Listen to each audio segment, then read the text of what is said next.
evening, ladies and gentlemen. Welcome to the one and the only Rumboyz Fantasy Network. I'm your host. It's your boy, Rumboyz Robbie, founder of the Rumboyz Fantasy Network. Make sure that you guys, first off, subscribe to the content if you have not already. You know that button that says subscribe? Yeah, go ahead and click that thing, okay? Also, spike the like. You know that button that looks like this, that thumbs up? Make that gray button, make that gray button go blue. We would greatly appreciate that of you. Also, share the content on all of your social media, okay? Retweet the stream, share our YouTube link on, your Snapchat, your Instagram, all of your social media. Put it everywhere. We want people to know about us on your Facebook, everything. I need your cousin, their cousins, Ray twice removed, Pookie that's in jail. I need everybody to find out about the Rumboyz Fantasy Network, okay, ladies and gentlemen? We trying to hit that illustrious number of 10K before the end of football season, and that mission starts right now. Let's go ahead and get into the show, ladies and gentlemen. Without further ado, we have a panelist that is ready to kick ass for you, all right? First up, ladies and gentlemen, representing Fantasy Six Pack. You know him also on the SportsMe app. He's going to be rocking grills on this show fairly soon, courtesy of Trophy Smack. Hanks! What's up, guys? I'm back for another week. And why'd you got to ruin the grills, man? That's going to come up kind of soon. Eventually, when it arrives. I've been looking every single day for the day it arrived. It hasn't arrived yet, so it's going to happen. I got too excited. Matt's texting me like every day, man. So like, where them grills at? Where them grills at? You order them and asking me every 2 minutes after. I was like, you just order them, man. He's like, yo, exactly. He was like, did you get them yet? You get them yet? I'm like, bro, your shipment is not that fast. You're only like a shot of tequila in. Ladies and gentlemen, our very next panelist up. You know him as a graphic designer representing Real Deal Fantasy HQ, Triple Play Fantasy, and also here on the Rumboyz Fantasy Network. Ladies and gentlemen, Z2 Fantasy.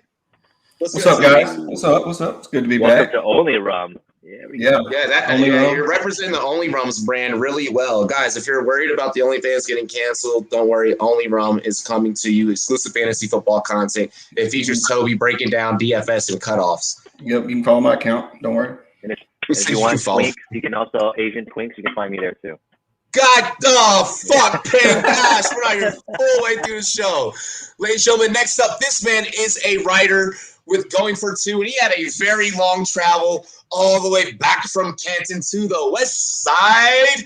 Drop the mic, FF. I need this beer more than anything after this week. I'm sure you do after your travels, getting lost between Canton, Charlotte, Dallas. Dallas. Shit.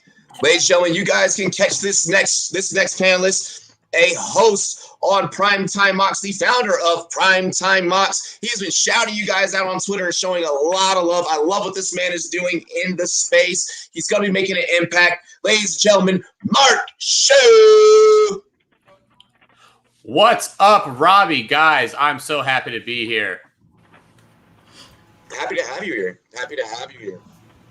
Ladies and gentlemen, next up, she is making her very first Rumboyz After Dark appearance. Hopefully she enjoys tonight's show, and we can have her for many more. Representing a league of our own podcast. Ladies and gentlemen, give it up for Maddie. What's up? Thank you guys for having me. I'm pumped to be here. We're excited to have you here. And I wrote that in private chat. I mean, well, hey, with an OnlyFans subscription, by you guys hitting the join button, maybe you get to see certain pieces of the private chat. Maybe we leak that out. Things like, no, never. Ladies and gentlemen, next up, I am doing this one on purpose so that as I steadily, progressively get more intoxicated throughout the show, hopefully I mix up their names. Ladies and gentlemen, next up, representing Triple Play Fantasy, chill with this man in Canton. He a bodybuilder of sorts. David Mendelson. Yo, why do you have to have me go after Maddie? Like, I have to follow Adam. Like Maddie and Mindy. I'm gonna fucking do that all Quarter, night. buddy. I'm pumped to be with you all tonight. Let's get this going.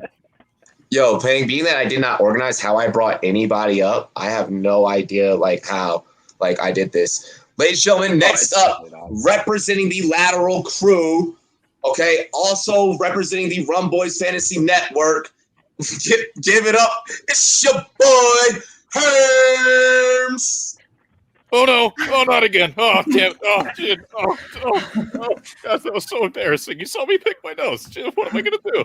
I'm never gonna live this down. Oh, jeez. I'm so excited for tonight. I've never been more excited than what I am tonight. I feel like it's so weird seeing a lot of you on stream tonight. This next person gonna be weird seeing him on stream. He's actually as tall as he looks on stream is as tall as he looks in real life. Ladies and gentlemen, the fantasy professor, Steven, I'm gonna try and say this name, Tarone. What's going on, fellas? And lady. Did I say last name right? Hey, you got it, man. It's very phonetic, man. It's an Italian name. It's very phonetic. You just read that as it sounds. Boom. I get a lot of Torini. It doesn't make sense when you look at my last name, but there's not an ER there, but okay. Maybe Floyd Mayweather's saying your name. He's like, and just get it because okay. I'm not gonna explain the joke. Poor Floyd. Poor Floyd. Poor Floyd. Ladies and gentlemen, our final panelist of the night. He goes by Mason, but you know him on fantasy Twitter as the Gambling God. Hey, papi. Oh, you good? Can you hear us? I can hear you, Can man. you hear us? Okay, cool. I can hear you. Can you hear me? All right. Yeah, we can hear you. All righty. Hell yeah. I'm just happy to be let's here. I'm ready to see. talk some shit about the Giants. Damien in the chat says I'm scared. Well, how could we be scared of girls? There's a female panel. That's a weird comment. Travis says I'm on the clock. I will make that pick right as soon as Herms hits us with the SportsMe ad. Okay, so basically what you're going to do is you're going to open your phone, you're going to go to the Apple Store, the Google Play Store, whatever it is. You're going to type, SPOR until you spell SportsMe, and then you download it, and then it's like, wow, what's happening right now? Are these people making 30-second or less videos talking about sports? Yes, that is exactly what everybody is doing. They're making 30 seconds or less videos talking about sports, so you can do it too. All you got to do is make an account, do the thing, and then if you say smart stuff, I had it, whatever. Yes, there's the logo. Yep, it'll look like that. So then, and there's the link. Yeah, let's check it out. So many things are happening all at once. This is incredible. So you just do that, and then if you say smart stuff, there's points that you give out, and then it has this cool. There's a whole thing. It's amazing. So yeah, download SportsMe. SportsMe. It sports you. Yo, somebody definitely just poured up a drink during that ad read, and that was actually really, really badass. Ladies and gentlemen, I also remind you about the Monkey Knife Fight app. Promo code Rumboyz. Please download the Monkey Knife Fight app. Utilizing promo code Rumboyz, we will match your very first deposit all the way up to $100. You might as well, do the $100. But if you only want to put down $20, that's fine. We'll match the $20. But whatever you do, all the way up to $100. NFL season is right here. NFL prop action. We're going to have you guys covered. Also, Rumboyz Sunday NFL AM. You could catch me and my team breaking down all the games, all the props, all your fantasy starts, sits, injury analysis, and much, much more every Sunday morning, 11 Eastern. Let's go. Wow. Yeah. See, I just feel two ads at the same time. Yeah, if you tune in every week, we can help you win. Exactly. Before we get into the show sheet, what should my next pick here be? I guess I should probably go receiver. Devontae Parker, Christian Kirk. You never have enough kickers, dude. What league is this? This is the Pauly's playoff. Okay, I'm just gonna go Devontae Parker. He's the best available. The other league you're drafting. Jacoby Myers out there. Is Jacoby? Oh shit! Is Jacoby Myers available? Oh, I should do that. Wow! Good ideas happening in real time. Wow, this is incredible. I did not want to tease my sleeper this early, but that's my guy. Oh, he already got snatched. I'll take Devontae Parker. Must be a good I love league. that player, but he's always injured. Devontae Parker in the 15th's not bad. It's not Oh, that's bad. fine. That's fine. It's a fantasy ladder taken. All righty, let's go ahead and get into the show. She bless you, whoever that was. That was Herms, supposedly. I should know your sneeze. It sounded like your sneeze. All righty. So first things first, let's go ahead and get right into fantasy talk. And this is probably going to piss a lot of people in the chat off. And, well, with this topic, I'm okay with it. We start with Pang's picks. Let's face this. Let's face it.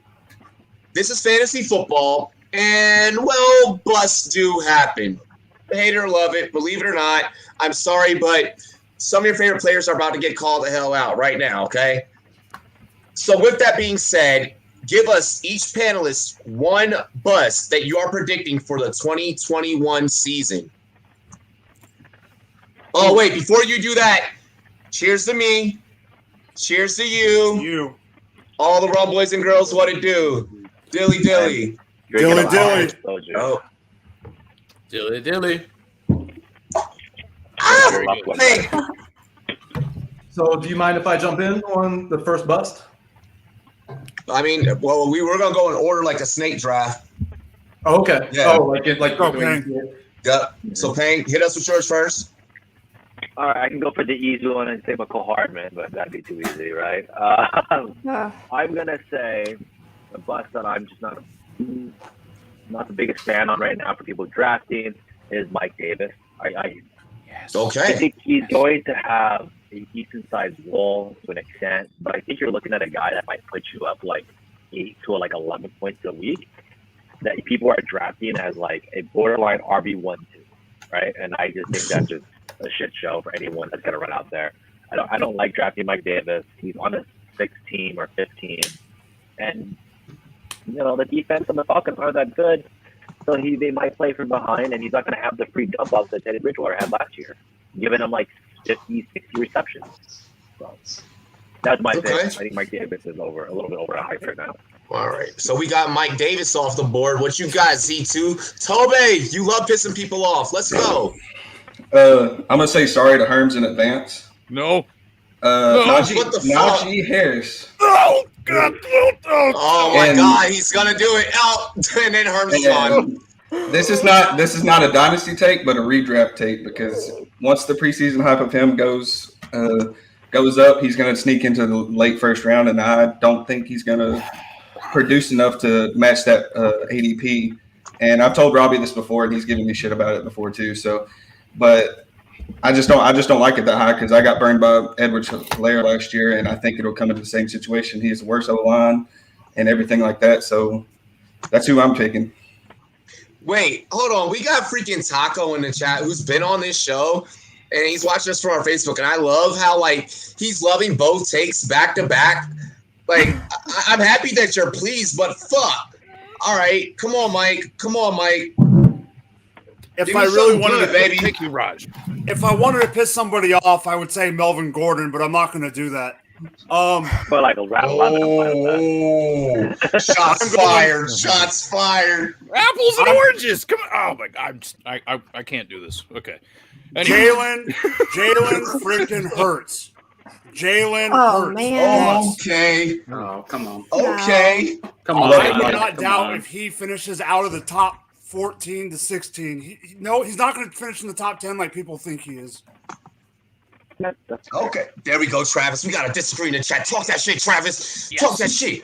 Yes. Mike, never tweet bad about Jalen Hurts. Been there, done that. Don't do it. It's not He's fun. been there, done that. Hey, I tweeted bad about Lamar Jackson. That was not good. Yeah. Bro, Jalen Hurts has Uncle Brian Johnson. I was going to say. Oh, wait, Mike, were you about to get in your take? Because, we got Jalen Hurts off the board. Runs like a running back 3, he'll be a top 14 quarterback. Oh, you do have a good point. And he's going to have to be doing a lot of galloping like a freaking gazelle, because he's going to be running from lions on defense. He's going to. Shout out to Animal Planet. Mark, all his points your are take. coming that way. All right, guys. I'm gonna go with Deandre Swift. I don't like it. I think he's a great player. I know. I don't like it. I do think he's a good Deandre player. Swift. Okay. But I think, to be honest, they've got Jamal Williams. He's going to be playing much more of a role than everyone thinks he's going to be. They're only going to win 5 games, according to sportsbooks in Vegas right now. So I don't know how often we're going to – I get that there is the pass-catching ability, but a lot of that's going to go to Williams too, especially in games when they're completely out of it. They're not just going to keep him in the game and let him catch passes just because they're down. It's not always going to happen that way. And I think that where he's being drafted, I think he's started to come back to where his ADP is, but I still really don't. I still just can't do it. I can't take him. Okay. Over under on 2.5 panelists until Monty comes up. All right, chat. Raji Harris, Mr. Rumboyz Raji. Shout out to one of our writers, Raj, up in the chat. He's posting the over under on tonight. So make sure you guys in the chat go ahead and post your bets up. Post your bets up. Swifty's all gonna be on 100%. But Taco's he's just loving the panel tonight. He's just like gushing over like everyone's takes, and like I am in love with it. Like this is great. This is great content. All right, Maddie, you're up. All right, I'm going with Josh Jacobs. Okay. Oh man. Okay. All right, I'm logging off, dude. I'm done.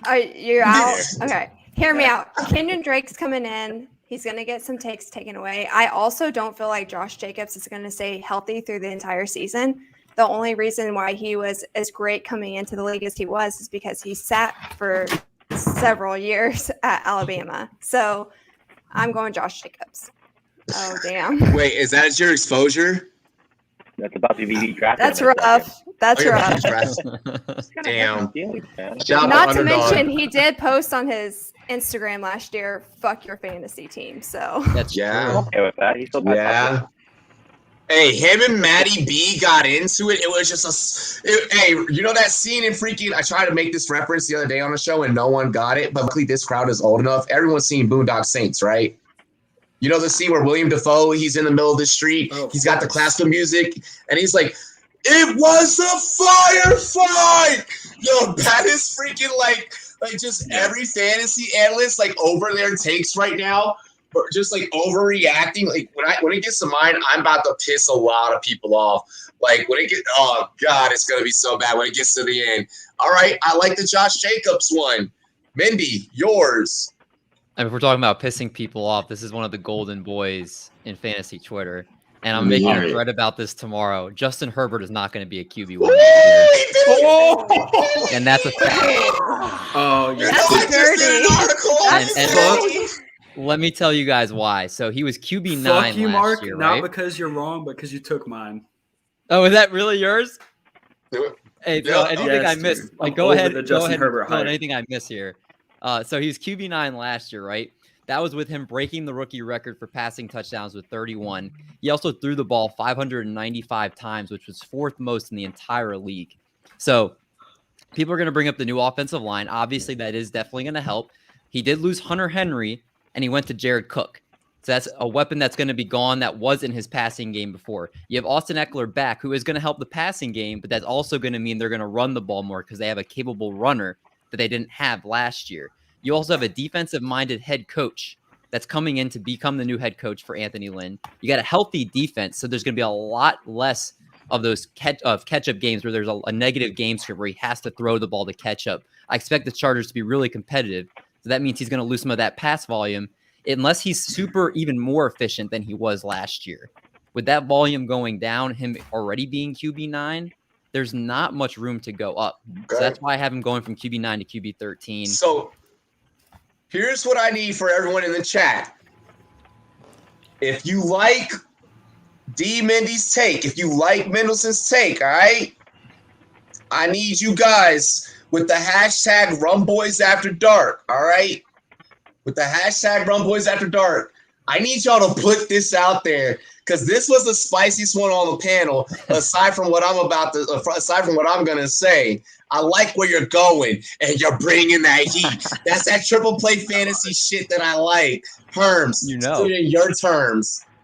Okay, so I have it pulled up in front of me right now. Per 4 for 4 ADP, the tight end 9 Robert Tonyan. That is a really, really bad idea if you're trying to win. because I've talked about it on this show like multiple times. I did like hella research into like, tight end, like target distribution and all this stuff, relative to like, like preseason ADP and their eventual finishes and all this type of shit. Homeboy had like, fuck, what is it? I mean, 3.8 targets per game. I mean, like, that is like by far the lowest of like anybody that's finished inside the top 12 that I charted in the last 5 years. Like, it's so anomalous. And like, dude, I really hate it whenever people do that. Well, if you take out this one thing, or if you take out this blah, blah, but to be fair, but you can't. but I can't, because like, dude, that Atlanta game with like the 3 touchdowns or whatever, like, dead ass, if you take that out, that house of cards falls apart pretty fucking quickly. You know what I mean? Like, it's a normal game. I'm just saying, like, dude, like, if you want to take him for your team, do it. But if you're banking on him to finish within the top 10 again, doing all that type of shit, especially after Aaron Rodgers is like one of his conditions for coming back is like, hey, yo, get my boy Randall Cobb. Like, dude, I'm just sitting, I don't know, man. Like, fuck. Where's he really going to be in the pecking order for targets? Where? First? No. Second? No. Third? Maybe, but probably not. Fourth in line for targets, and you want that guy to be a top 10 tight end? No, just don't do it. Let's go. Hey, Steven, you have been itching the beard. My Tyson, get him. No, I love everyone's take so far. Dave, yours was hot, man. I think we're going to have you on the hot take sometime, because I really like that. Mine's not as hot. I mean, I found out while I was thinking about my guy here that I think I like guys named Robbie. Like, Robbie, when I met you at this weekend, we had a great conversation. I love that interaction. I love Robbie Anderson. Okay. But he's a bust this year. And last year, I agree. I was all over last year. So this year, what last year's Robbie Anderson is actually this year's Devontae Parker, in the sense that you can think about it like that. But he's a bust because he's going in the 5th round. It's as simple as that. I think people look at that 95 receptions. You have to look at that as an outlier. There's no one thought that he was getting 95 receptions. And if you want that, you can draft Tyler Boyd. If you don't think that's safe, you can draft Juju Smith-Schuster 2 rounds later if you really want those receptions. So I just think he's a bust. I've seen him go ahead of guys like T. Higgins, Odell Beckham, who, it is what it is with Odell. But there's just a lot I like in that 5th round besides Robbie Anderson. I'm with it. I don't think I have any Robbie exposure this year. Last year I had decent exposure. Yeah, he's too expensive. He's a string bean. Like, I'm good on it. Hey, Mason, gambling dad, what you got, bro? Hey, so I'm not as prepared as everyone, because as you and I were talking earlier, I didn't know when I'd be on, but mine has to be Julio Jones. Okay. I see Julio still being drafted either someone's wide receiver 1 or a high-end wide receiver 2, and I just don't think it's going to happen. You see the logo. Like, I'm a Falcons – I forget right here. I'm a Falcons fan. The thing people don't realize is this dude misses snaps all the time. And what he doesn't have with Ryan Tannehill is that relationship that he had with Matt Ryan, where – hold on, really quick. They just know. Hold on, really quick. Our editor. I didn't realize he's like, I got a busy ass night. He's dropped in the chat really quick. He has a busy ass night. He wants to wish everyone a good night. He is turning 19 tomorrow. Finally, hey, our chief editor he getting older. The streak of not dying continues. Happy birthday! Happy birthday, J-Love. Hey, I'm knocking out college classes. Let's go. And still editing our fuck. That's my motherfucker. I'm drinking in that. Go ahead, continue your take, Mason. I'm sorry. I'm sorry. I mean, that's really it. Is people already know Julio is injured most of the time. What people don't realize that even when Julio is listed as active in their league, he's missing a ton of snaps. And what he doesn't have anymore is that relationship with Matt Ryan to get him the ball on those 2 or 3 snaps he does get in a single drive. I've seen this man miss 75% of a drive and only be there between the 20s. So I just think he's going to fall short of what people expect from him as a wide receiver 2 and hopefully not your wide receiver 1. Yeah. Hey, is that the drop-off year? And I think that's the question. Honestly, I don't think that's a drop-off. This is a drop-off year. I think that having another elite like A.J. Brown allows him to be healthier. So that's the only one that I question there, Travis. It's you in the chat, but I do like it as a hot take, and I do see where that could come in. And now is the time where I get to piss off fucking the whole world. Ladies and gentlemen, Rumboyz Robbie bust for the 2021 season. Really quick, I'm exchange one of you out because I have to see this man's face. Mason, I'm going to just push you backstage really fast. Oh, dear God. I already know. Oh, I know it's Robbie's bust. Rumboyz Robbie's bust for the 2021 season is Kyle motherfucking Pitts. Here is why. To hold a man to as such a standard of trying to have the next best rookie season, 2-1 Jeremy Shockey. Okay, I already told y'all in my article yesterday that Russell Gage is gonna be a bona fide 2. Okay, and I'm letting y'all know Russell Gage is gonna be a bona fide 2. With that being said, and with that being stated, Calvin Ridley had 123 targets last year. Julio was gone with his 50 some odd targets from last year. Kyle Pitts is not going to see you would be evaluating for Kyle Pitts as 90 plus targets. That's not going to happen over the course of 16 games with having 16 games of Russell Gage. Russell Gage he was only I want to say, if I'm correct, 15 points shy of Tyler Boyd over the course of his 16 games. Okay, Tyler Boyd played a full fucking 16 games. Russell Gage only played 8. If he gets a full 16, he's about to whoop ass. Yeah. Oh, I'm here for Bring out the 12 gauge, baby. Let's go. Kyle Pitts is not going to meet everyone's expectations. Straight up. All right.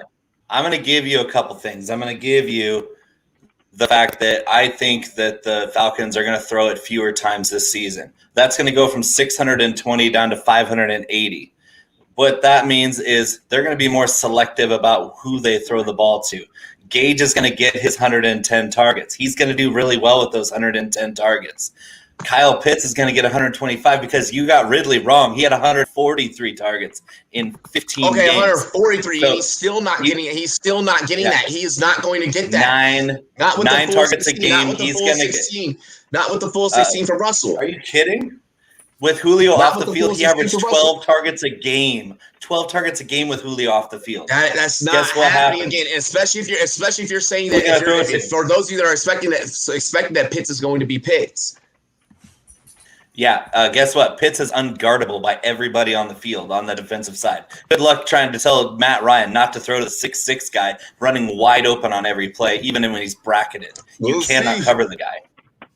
We'll see. I've never seen I've seen him line up against Jay Horn and just dominate him over the top. It's like, guess what? If the guy can run with you, he's not big enough. If he's big enough, he can't run with you.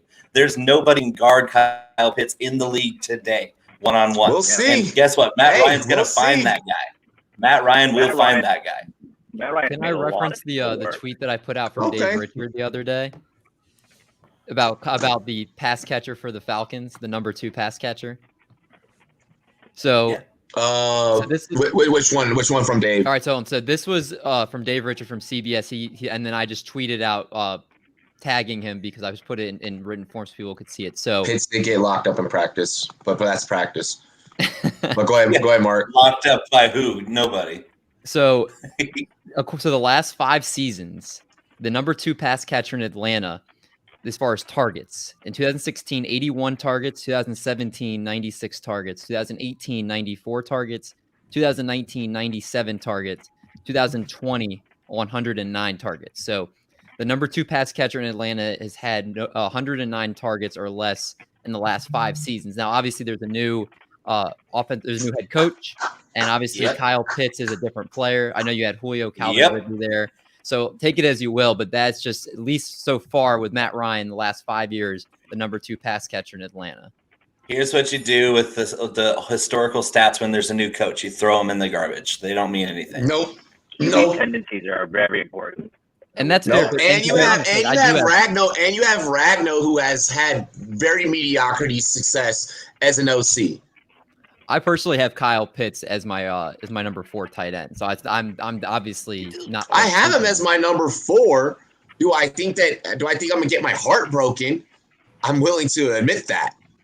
I think it's It's a weird thing though. Like, yeah, number 4. What's up, Maddie? What's up? What's up? Yeah, let's hear from Maddie. I think she's on mute. We may have a mute situation. Yes. Oh wait, do we have a mute situation? We have a mute situation. Her mic is blinking. Is it plugged blinking. in? Oh, it's the red button. Yeah, you hit the red button on the other side. And then oh shit. Hello. There Yeah. I only know because I have the exact same mic. Thank you guys, because I was over here talking shit this whole time and nobody was responding to me. I'm so glad I didn't hear it. If you guys think that Arthur Smith's not going to be running a shit ton of 12 personnel down our throats, you're wrong. And Kyle Pitts is not going to be the blocking tight end. He's just not. Exactly. He's not even gonna a tight end, pulling down the period. ball. He's going to be looking like a receiver. I think that they'll actually run him as a tight end at some point. Okay. I think we also can't rule out that Kyle Pitts is drafted number 4 overall. First time that's ever happened for a tight end. First time that a non-position has gone that high. He's getting paid. And on top, he's getting paid. On top of it, when you draft that high at 4, getting a guy like Kyle Pitts, you expect him to be playing right away. You can't be wasting that pick on a guy who might be a year project out. I'm not saying that full year. There might be some bumps and bruises along the way in the first 5-6 weeks, maybe. But that second half of the season, I don't think there's anything wrong with taking Pitts where he's going and make sure try and get your way to the playoffs. Try and get to the playoffs. We just saw Philly. Hey, all I'm saying is we gotta wait and see. I want to shout out. I want to shout out the big homie. Because I was feeling this way, and once I started swaying this way, he was like hearing me out. So I want to shout the homie Heath because we real recognize real, and I see you clear. Bo got a great article on Rumboyz.com about Kyle Pitts. But you're wide receiver 1 of this 2020 class. 2020 class wide receiver 1, Kyle Pitts. He's gonna outscore all the other rookie wide receivers. I gotta throw in, I gotta throw out some shit, I'm just gonna go for it. And the other thing about Tammy had 81 targets. If Jacob Tammy can get 81 targets or Matt Ryan, Kyle Pitts can easily hit 100 plus. It's not even close. Right. We'll see. Yeah, I mean, the stat that Mendy, I got him going 20 points in week 1. 20 in week 1. We saw Philly's defense yesterday. Week 1, 20 points, book it. I could score 20 against Philly's defense. Yeah, exactly. The stat that Mendy was reading off, when he says the second pass catcher, that's obviously Kyle Pitts. So all those targets, he's probably getting 100 targets this year. Gambling Dad, your take real quick. Your take real quick before we get into the next topic, because this next topic's about to be fucking hilarious. I feel like. Yeah, the thing people forget about is Matt Ryan's absolute love for the tight end. Like most men in this world, all we're looking for is a good tight end. So, oh my gosh, he made Loivine Toilolo relevant for a season. He's made Austin Hooper get paid. This dude is looking for a nice tight end to get him his yards, man. Kyle Pitts is going to thrive as a top 5 tight end this season. Okay. The only person that could ever guard Kyle Pitts as a linebacker is no longer in the league, and that's the key player. That'll be the only person that could have done it. Okay. Let's get into the next topic. Let's see what we got popping right here. Yo, whose device keeps connecting multiple times in the back? All right, hold on. So then, okay, never mind. Alrighty. So let's get into the next topic here. This one, John Mara, owner of the Giants, somehow, right now, Stephie Smalls is getting pissed off as I fucking read this topic. Someone get ready to stream record this and send it to her. John Mara, owner of the Giants and a part of the NFL competition committee, was asked recently about the point of emphasis rule in regards to taunting on the field. Is he out of touch with today's game, or does he have a point? So really quick before we I let everyone go, point of emphasis is just something that the competition committee comes together and says, okay, during the preseason, we want to put an emphasis on this bullshit right here.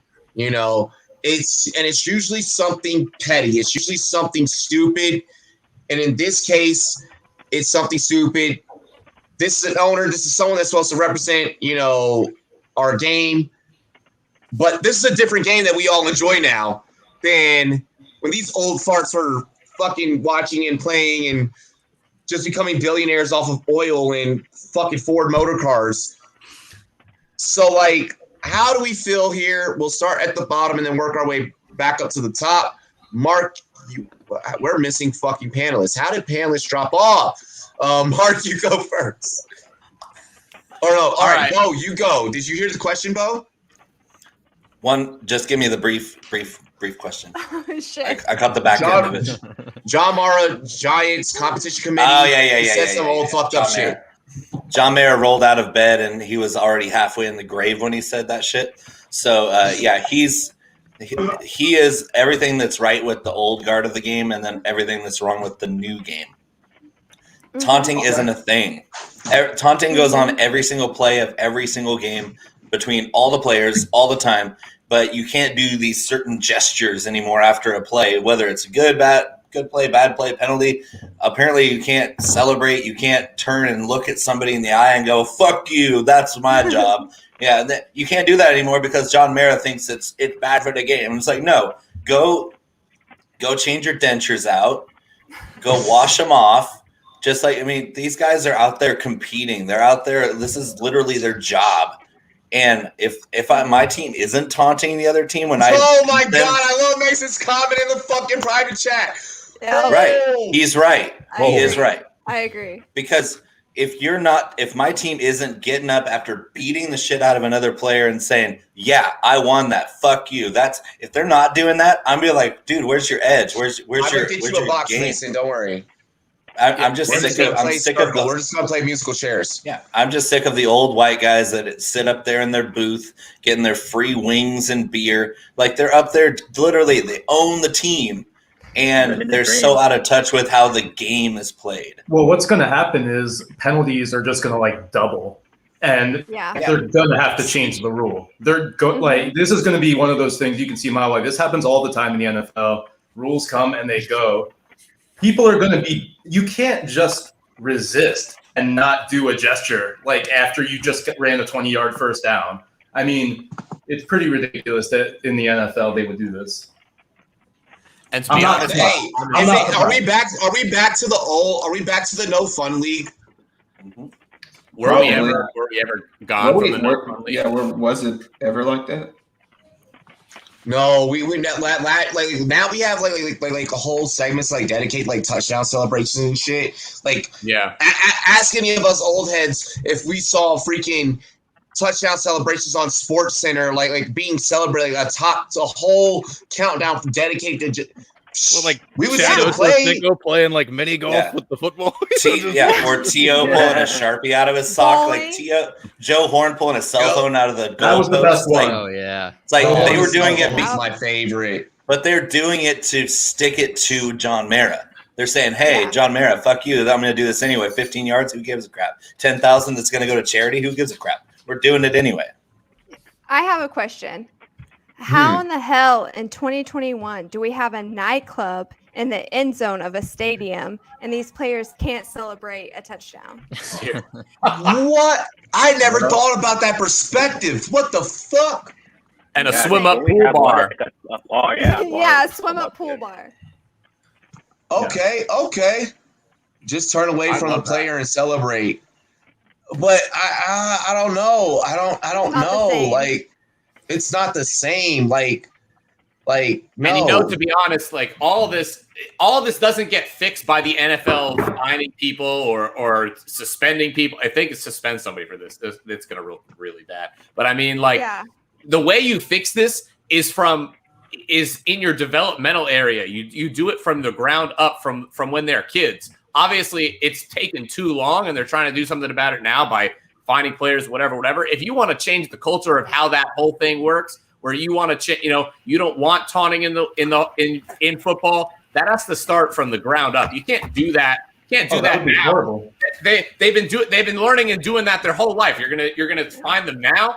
I mean, like, it doesn't make any sense. It's the players that are making you all money. Yeah, it's the players that are making you all the money. Like, and people don't realize that, like, these players don't give a damn because they are the product. They will always be the product. And if you and at the end of the day, eventually they'll get enough of them to bend and get what they want. They can't seem to put a collective bargaining agreement together for themselves just yet. I mean, other than that, it seems like it's too big a league or something. But to be honest, like, they're the product. They're the product, and if you're gonna, like, take everything away from them, they might just find somewhere else to do it. As a fan, I want to see that. I mean, it's the only reason I watch my dubs. I want to dumb it down even a little bit more. Fair enough. Imagine you're Mason? not allowed to Mason? be Let's go. happy at your shitty day job because you did a good job. It's just crazy. Like, you can't celebrate doing a good job at work. Like, I'm an accountant. I get excited when I do a fucking spreadsheet correctly.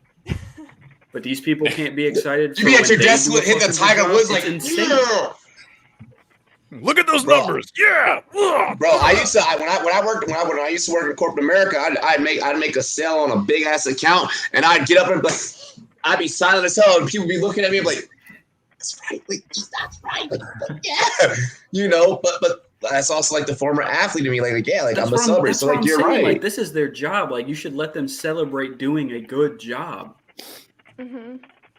I mean, honestly, I really just think you guys remember when the NFL was going to penalize running backs for lowering their helmet when they were running, and that rule got axed. Should not do that. But they were going to implement that. That got axed. They were going to implement pass interference throughout the entire game. That got axed. I don't see. It's pretty ridiculous, but I honestly think they'll realize how ridiculous it is. I don't think it'll even last the whole season. Like, I'm not even concerned about it. I think they will realize really quickly how stupid it is. It's a point of emphasis, which means, like, it won't fully get enacted, but it's something that could potentially get enacted. Just like you said, like, they could try this on a trial basis, just like with the pass interference thing. Like, and that's what us as fans are afraid of. Because, I get that he's no longer a part of the fucking league, but Alberto Riveron, you fucked us for many years. You fucked us on the Saints twice. Okay? Like, we don't need more of this. Like, we don't need more of this in our game anymore. Like, I'm speaking with my hands, and that's a very passionate thing, and I'm sorry. But like we don't need more of this in our game. Like you know what? Here's what I'm gonna do. Put the shit in the box. Put it all in a box and just fucking unbox it and just take it all out and just let it be. Just let the game be what it is. Sorry. Is that like? I also think that it almost encourages it in a way because the Big 12 is trying to do the same thing with OU and Texas. Now it's a penalty if you go horns down on a Texas player. I bought 4 horns down shirts solely to just give a big fuck you to the Big 12. Exactly. Right when they joined the SEC, I got my red and black Georgia horns down shirt because fuck them. Fuck Texas. That's the common ground between. Toby goes to Texas. He's graduating this year. Toby's graduating this year. From Texas A&M. No, Toby goes to Texas A&M. A&M's different. It's only Texas. But go Texas. I'm a Texas fan, but I go to Texas. No one cares about A&M because they don't matter in the SEC either. Yeah, I don't care about A&M either. He'll fucking pay made him kiss. Y'all kid.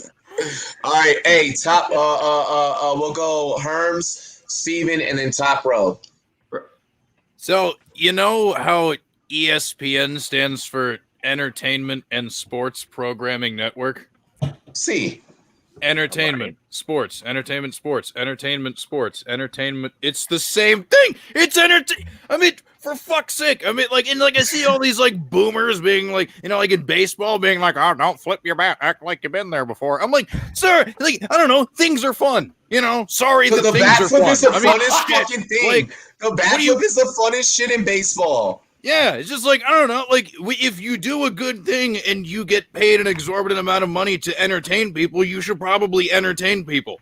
Like, fuck, what is the problem? It is, like, one of the most profitable entertainment things in the, I don't know, because, like, whenever I turn on sports, I'm just like, you know what, I'm really looking for a nice bunch of stoic people that will never show emotion at any given time. That's what I'm looking for. Like, no, like, what the fuck is, if I wanted that, I would just watch Downton Abbey. I mean, fuck this. You know what I mean? Like, God, just emotion's fun. All right, Steven. Yeah, I mean, I just second basically what everyone's saying. I mean, they're experimenting, obviously, the NFL. You have to imagine, you know, these referees, they get together, there are meetings, and Roger Goodell is, you know, obviously involved with these meetings. And, you know, these points of emphasis, they're coming from, obviously, the top. You know, it's a way that they can control the game a little bit. You know, if you watch the game and you see, you know, Justin Jefferson, you know, gets up and he just flashes that real quick. Yeah. And all of a sudden that's a 15-yard penalty. It's not subjective. It's objective because he has a penalty now. So anyone that's watching the game, it's not like, oh, well, was that a holding? I don't know. Fuck it. Like holding happens all the time. You know, you can just look at that and be like, well, it is a penalty. And, you know, so it kind of goes on to the player and not the referees at that point because it is so objective. So that's just the little things that I see. It's just a way that they can kind of, you know, dictate the game a little bit more. It's not going to last, like Mendy said. I don't think it's going to last past this year. It's just experimental bullshit, really. Okay. I just want to state that, like, this guy sounds like a fucking drag, and I'd never have a beer with him. Like, if we were all in Canton and I saw him, I'd be like, yeah, no. But I'll have one with you. Like, Mike, Toby, Pang, next topic.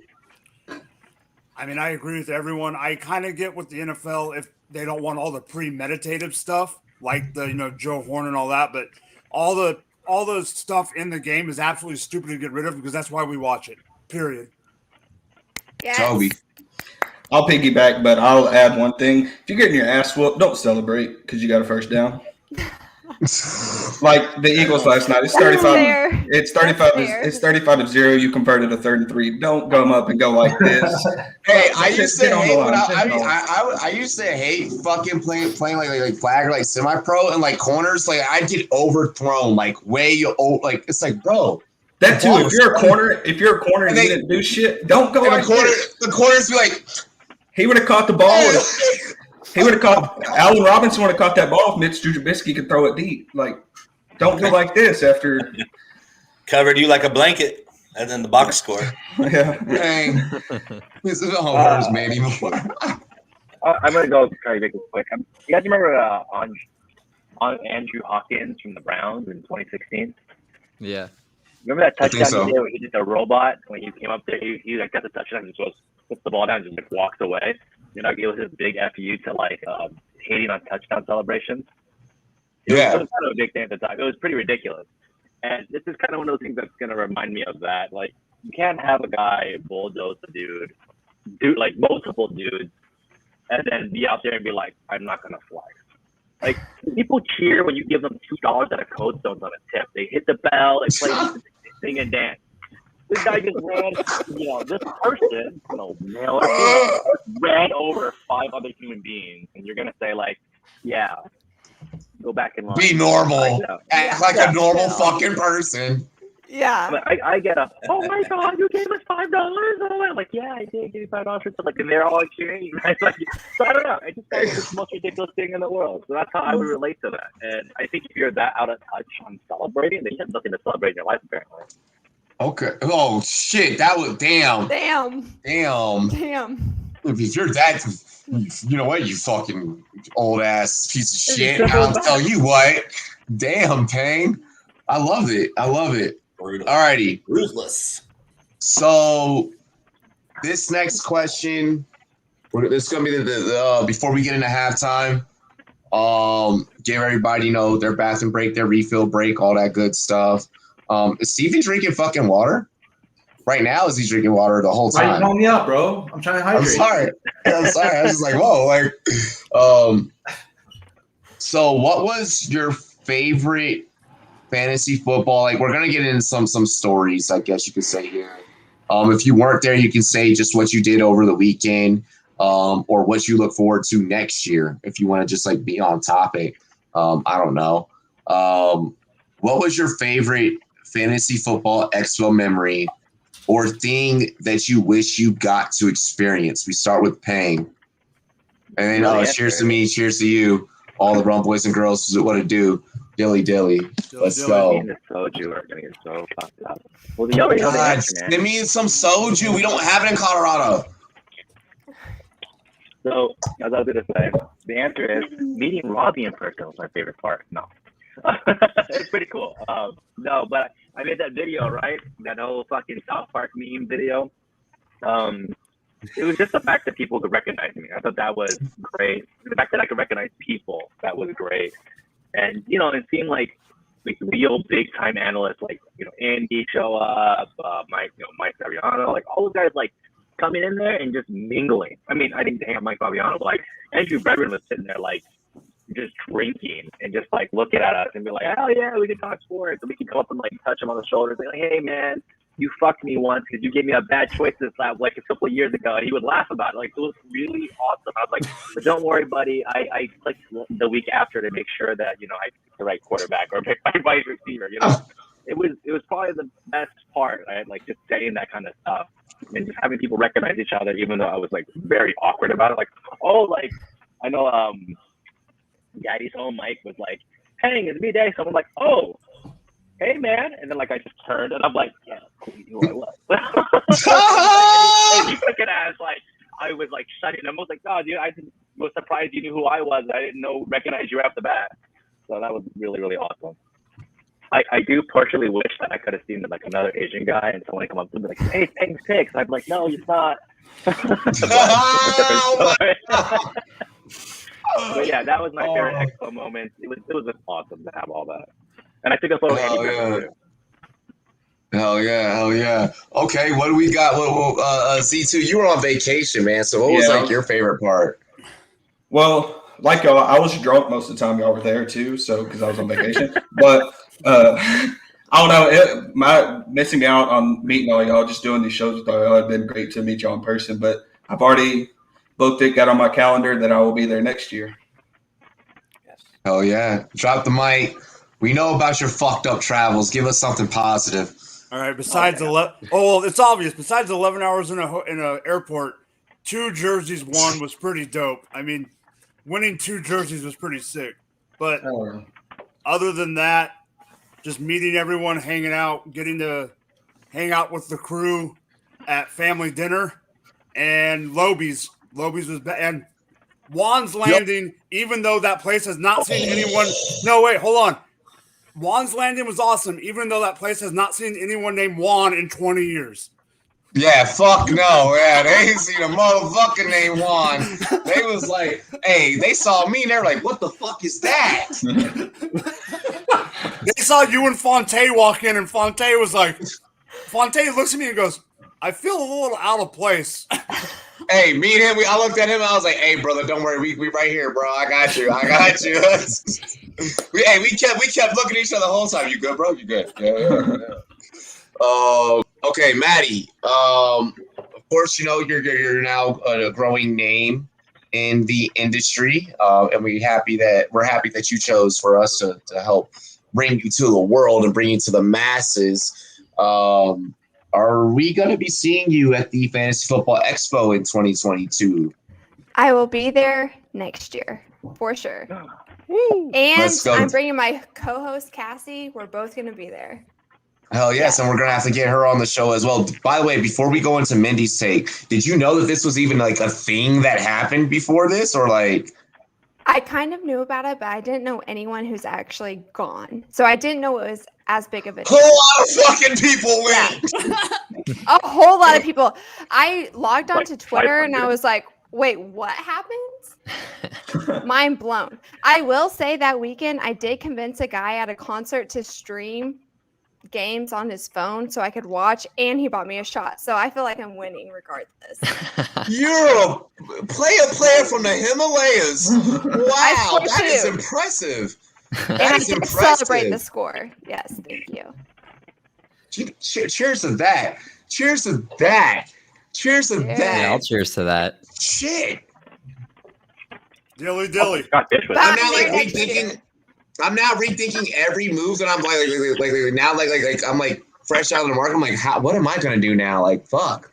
And I'm gonna pull that one. Like, hey, can you pull up the scores really quick? Nobody says it doesn't no. work the same.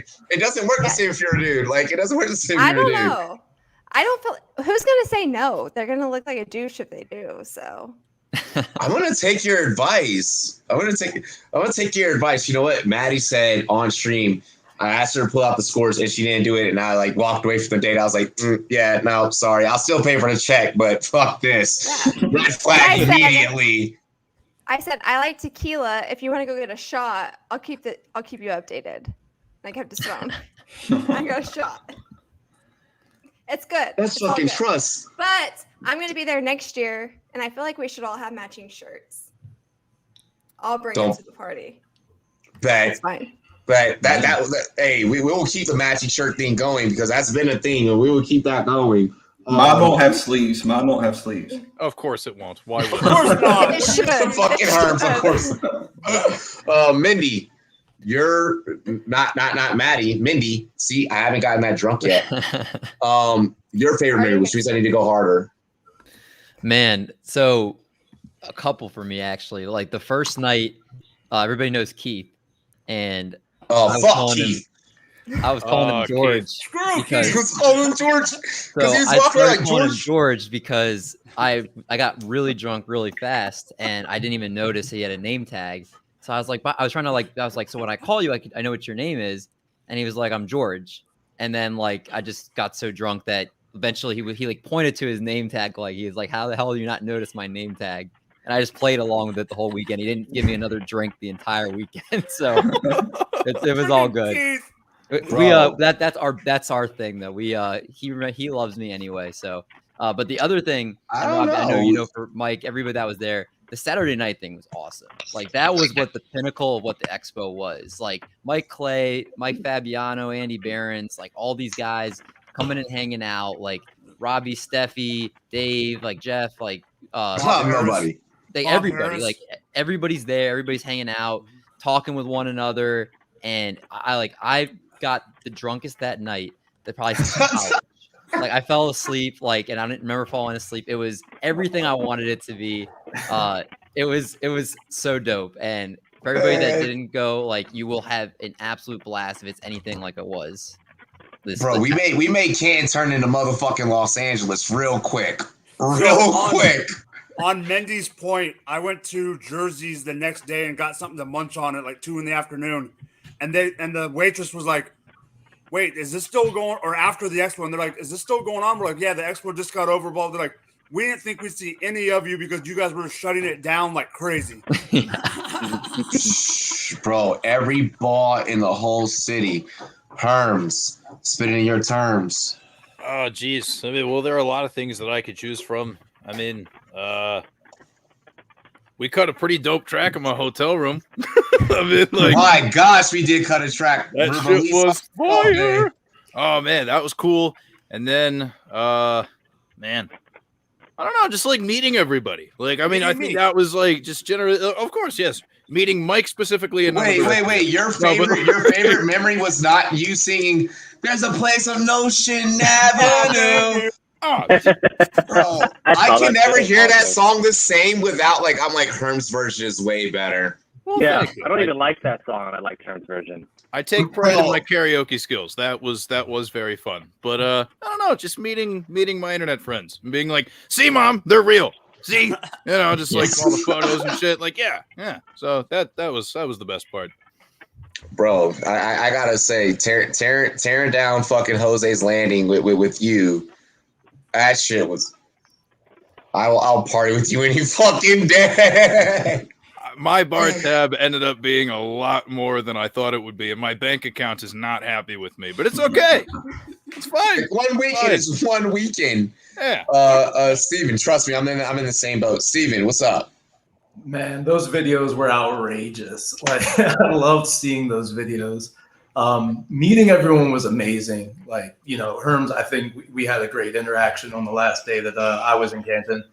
So that was definitely a highlight. I gotta tell a story. I was at. Please tell a good story. We need a good one. I got you. This is gonna come full circle. It might be a little while, so bear with me. But we were at a bar called Fatheads where our hotel was, and that was not near the DoubleTree. Yeah. They had really good food. They had really good drinks. So we're there. We're chilling. We're drinking. We're eating. And then my co-host, Josh Daly, he's like, "Oh, there's Denny Carter right there." And I turn around, it's all the NBC Sports Edge people, and they're at the group. So I'm like, oh, okay, I'm going to go over and introduce myself at some point. I'll figure that out, whatever. Because Denny, actually, I work with him, and so we've actually texted before, so we were going to meet each other at some point. I knew that.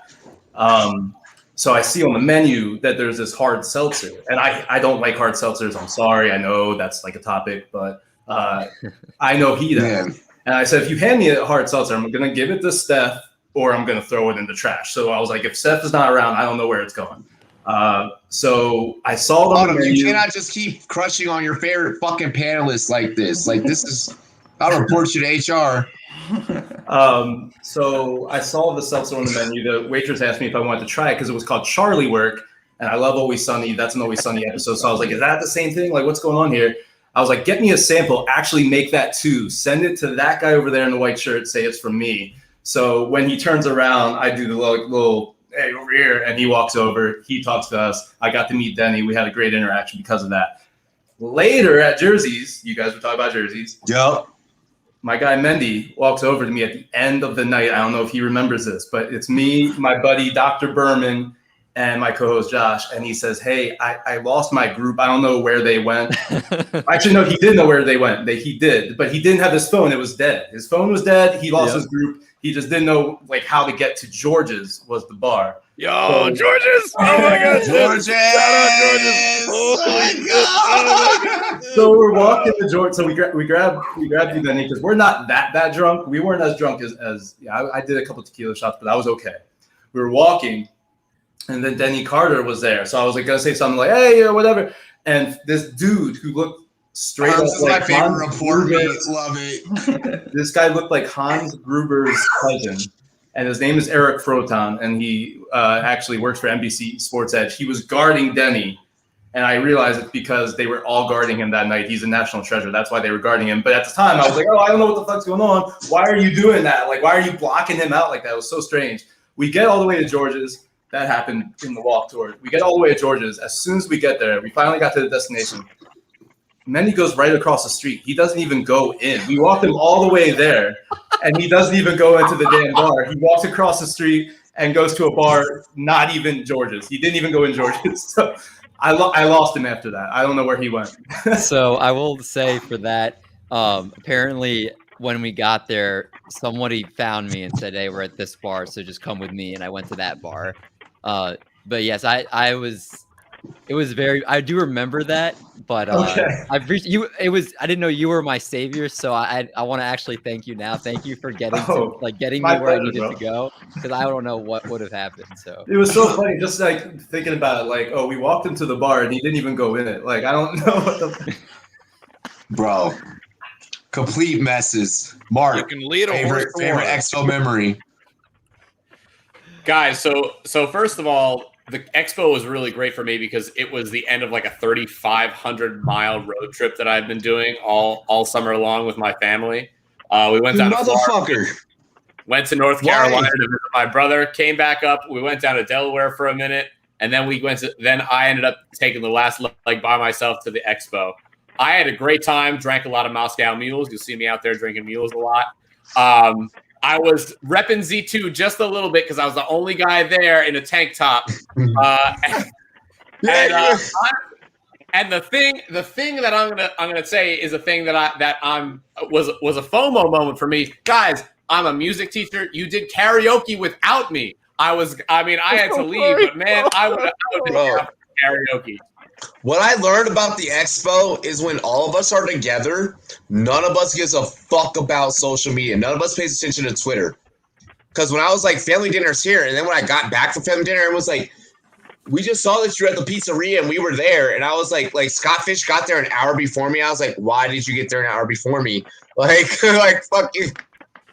And bro, hey man, I'm terrible at like Twitter and all that. I mean, I guess I'm getting better as I go here, but this thing was so important for me to be. I knew I had to be at this thing because I am so much better face to face than I am online. Like half the reason I do my show is to get everybody in a room that I can have a conversation with you and I can talk to you for a little bit and get to know you a little bit better.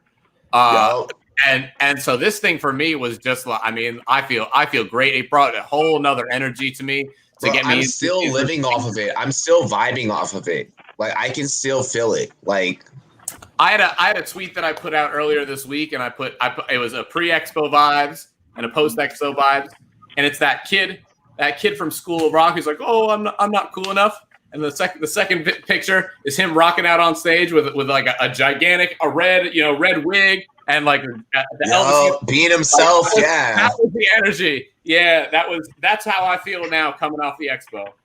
And I feel like that now, and I feel like now that like all of us have met each other face to face and have seen each other, like there's like a different energy. It's like, no, like that person is exactly as advertised, you know, okay, that person was exactly as advertised. Like, you know, you could go around the room, you know, without Twitter, the walls of Twitter being there, and you could get a sense for it's like, damn, like there's a lot of people.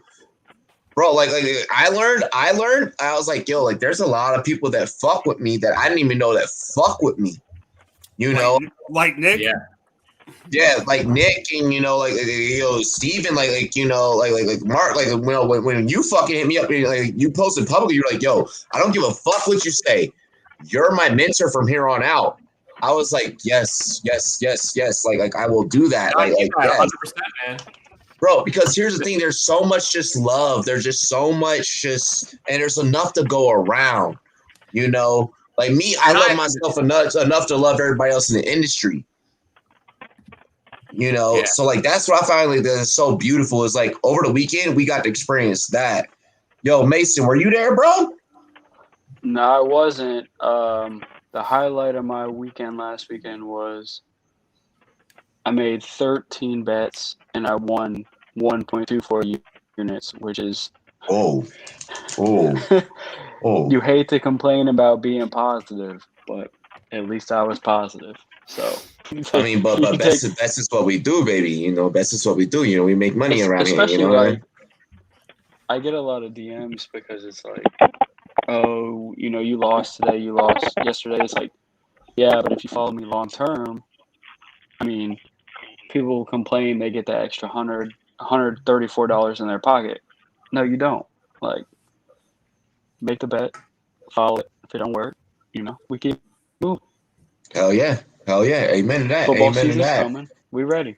I'm betting preseason football in fucking EPL league. Come on. Did you hear about Nick's bar tab on Saturday night at Jersey's? Do I want to know? No, they asked. He gave them their name. He gave them his name and whatever. They said, "Oh, we can't hold your card for some reason. Just keep telling us your name." He gets back to pay his bar tab. It was like $23. No, that was at Lobies. They had been putting mine, his, and your guys' drinks all night on someone else's tab. He paid $18.50. I ain't bitching. I had 5 drinks alone on his tab. Bro, I am not. No, not at all. Paying leave. Yeah, exactly. Yeah. My favorite memory of the weekend before we get into halftime. Man, I gotta say that it was bringing the internet to life. Like, it was showing that this shit is not just fucking Twitter fingers and Instagram photos and fucking Snapchats and TikToks. Like, seeing everybody chill and just be in their own natural motherfucking habitat. Like, I mean, natural, you know, but like just everyone being them and seeing everyone be them genuine selves, not trying to posture up to make sure that, you know, well, this big brand doesn't know who I am and they've never seen me face to face. So in order for them to see me, I'm gonna be like, nah, like seeing everyone just fucking tear it down and just, you know, be themselves. That was my favorite memory. The deep conversations that I got to have, like, you know, and the impact that I felt that like I got to leave, that was crazy. Pulling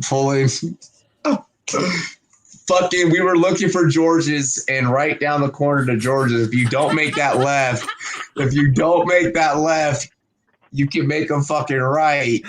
And fucking me and P2W, me and Nick, we fucking race each other. We race each other. I beat them in the race. Our homies finally catch up. They finally catch up to us. We're like, yeah, like y'all fast motherfuckers. We're outside. We're chilling. We may or may have not been enjoying ourselves on some vitamins. And they're like, we're going to go into the bar. We're like, go ahead. And we walk in after them and none of them notice. And we're like, this isn't where you want to be. And they're like, what do you mean? They're like, there's ladies here. They're like, no, they're not. like, no, there's not. And we try to pull, like, oh, get out. That was fucking hilarious. Then that was great. Then we get halfway to George's and realize we left Fontaine there. And we left Fontaine, so we had to go and get Fontaine. And we were like, hey, you're not talking to a chick. Oh, Robbie, you went to a nice ladyboy club. So then had to pull him out. We head to George's. We get drunk at George's. Fucking, that's where like that tab got ran up. And then you go back. The next day is draft night out. My handlers, all 5 of my handlers are like, Robbie, are you okay? Like, are you gonna be good? Like, are you gonna make it? Wake me up, get me fucking ready for draft night out. I turn out draft night out. The karaoke bar the next night was insane. We took over, hosted another party there, and God, like, just it was the craziest fucking weekend. It had all the twists and turns. It was fantasy football meets the hangover, and it was the perfect thing. Ladies and gentlemen, we're going to get into halftime here. We do have some music. I feel like I want to keep it on some chill shit, so we're going to go with Solid Gold Tank, Roy Dale. Right back after this music video and a word from our sponsors.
Watch my back because these niggas crazy.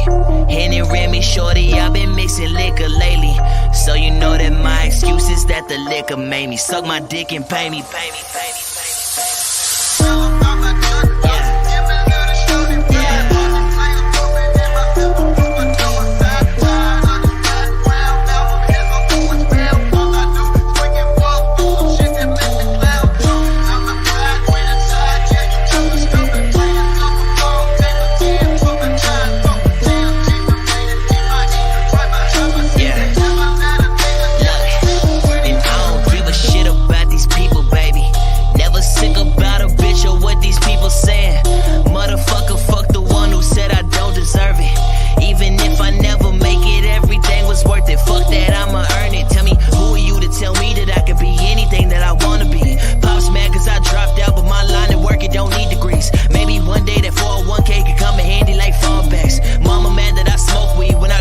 She don't call back like, damn. And my brother's always busy. That's why shorty fucking with me. She the only one that give me. Yeah. And I rode this here for 2. I just hop up in the whip. I hit up 6. She smoke it with me. Little bitch.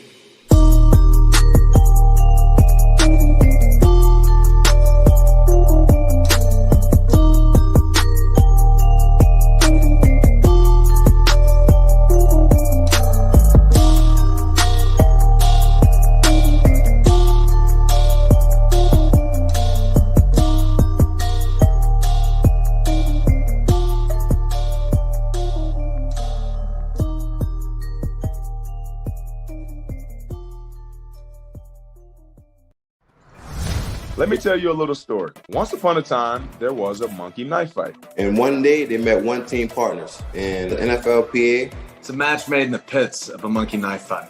And everyone lived happily ever after. Are you listening? This is big. What is a monkey knife fight? You know, it's thing monkeys, knives, you get it. Fantasy sports is monkey knife fight. And monkey knife fight is fantasy sports. Monkey Knife Fight is daily fantasy. Monkey Knife Fight in the house. I am Monkey Knife Fight. You are Monkey Knife Fight. We are all Monkey Knife Fight. Monkey Knife Fight. You have the NFLPA behind the company. It's exciting for me to be a part of fantasy sports. When I think of fantasy sports, I think of beating all my buddies year in and year out and being able to brag about it.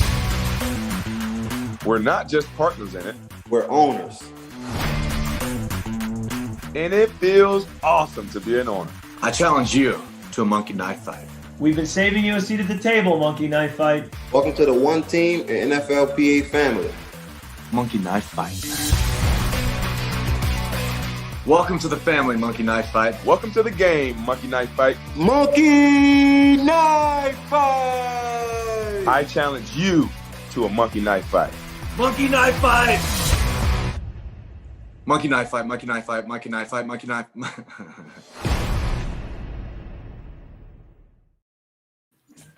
All right, ladies and gentlemen, we are back here on the Rumboyz Fantasy app and Monkey Knife Fight. Make sure you download both the SportsMe app and Monkey Knife Fight. Monkey Knife Fight, use promo code Rumboyz for your very first match on your very first deposit, all the way up to $100. If you want to deposit half, we'll match you on half. It's all good, but you should get the whole value of what we are presenting. Why not get the full value? Promo code Rumboyz. That's Rumboyz spelled with a Z. Ayo, we got to hear from our first timer really quick. Maddie, how are you feeling on tonight's show? Just Drake put you on the spot like that. You wear this? And muted. She's got the red button again. Yep. I'm back. Can you guys hear me? Yep. Yeah. I'm slightly overserved, but I'm having a great time. I love that. Where are you from? You said overserved. You from Cali? I'm from Tulsa, Oklahoma. Oklahoma. Okay. All right. Hey, big shout out to Tulsa, Oklahoma. Everybody that's viewing us out there in Oklahoma, hey, cheers to me. Cheers to you, all the rum boys and girls. What it do? Oh, damn. She's telling you something bad about Tulsa right off the bat. I'm honestly surprised. Like she's kept up, and I'm impressed. All right. It's time to get into the nitty gritty. Everybody's got to relax, have fun, stretch your legs, go to the bathroom, all that good shit.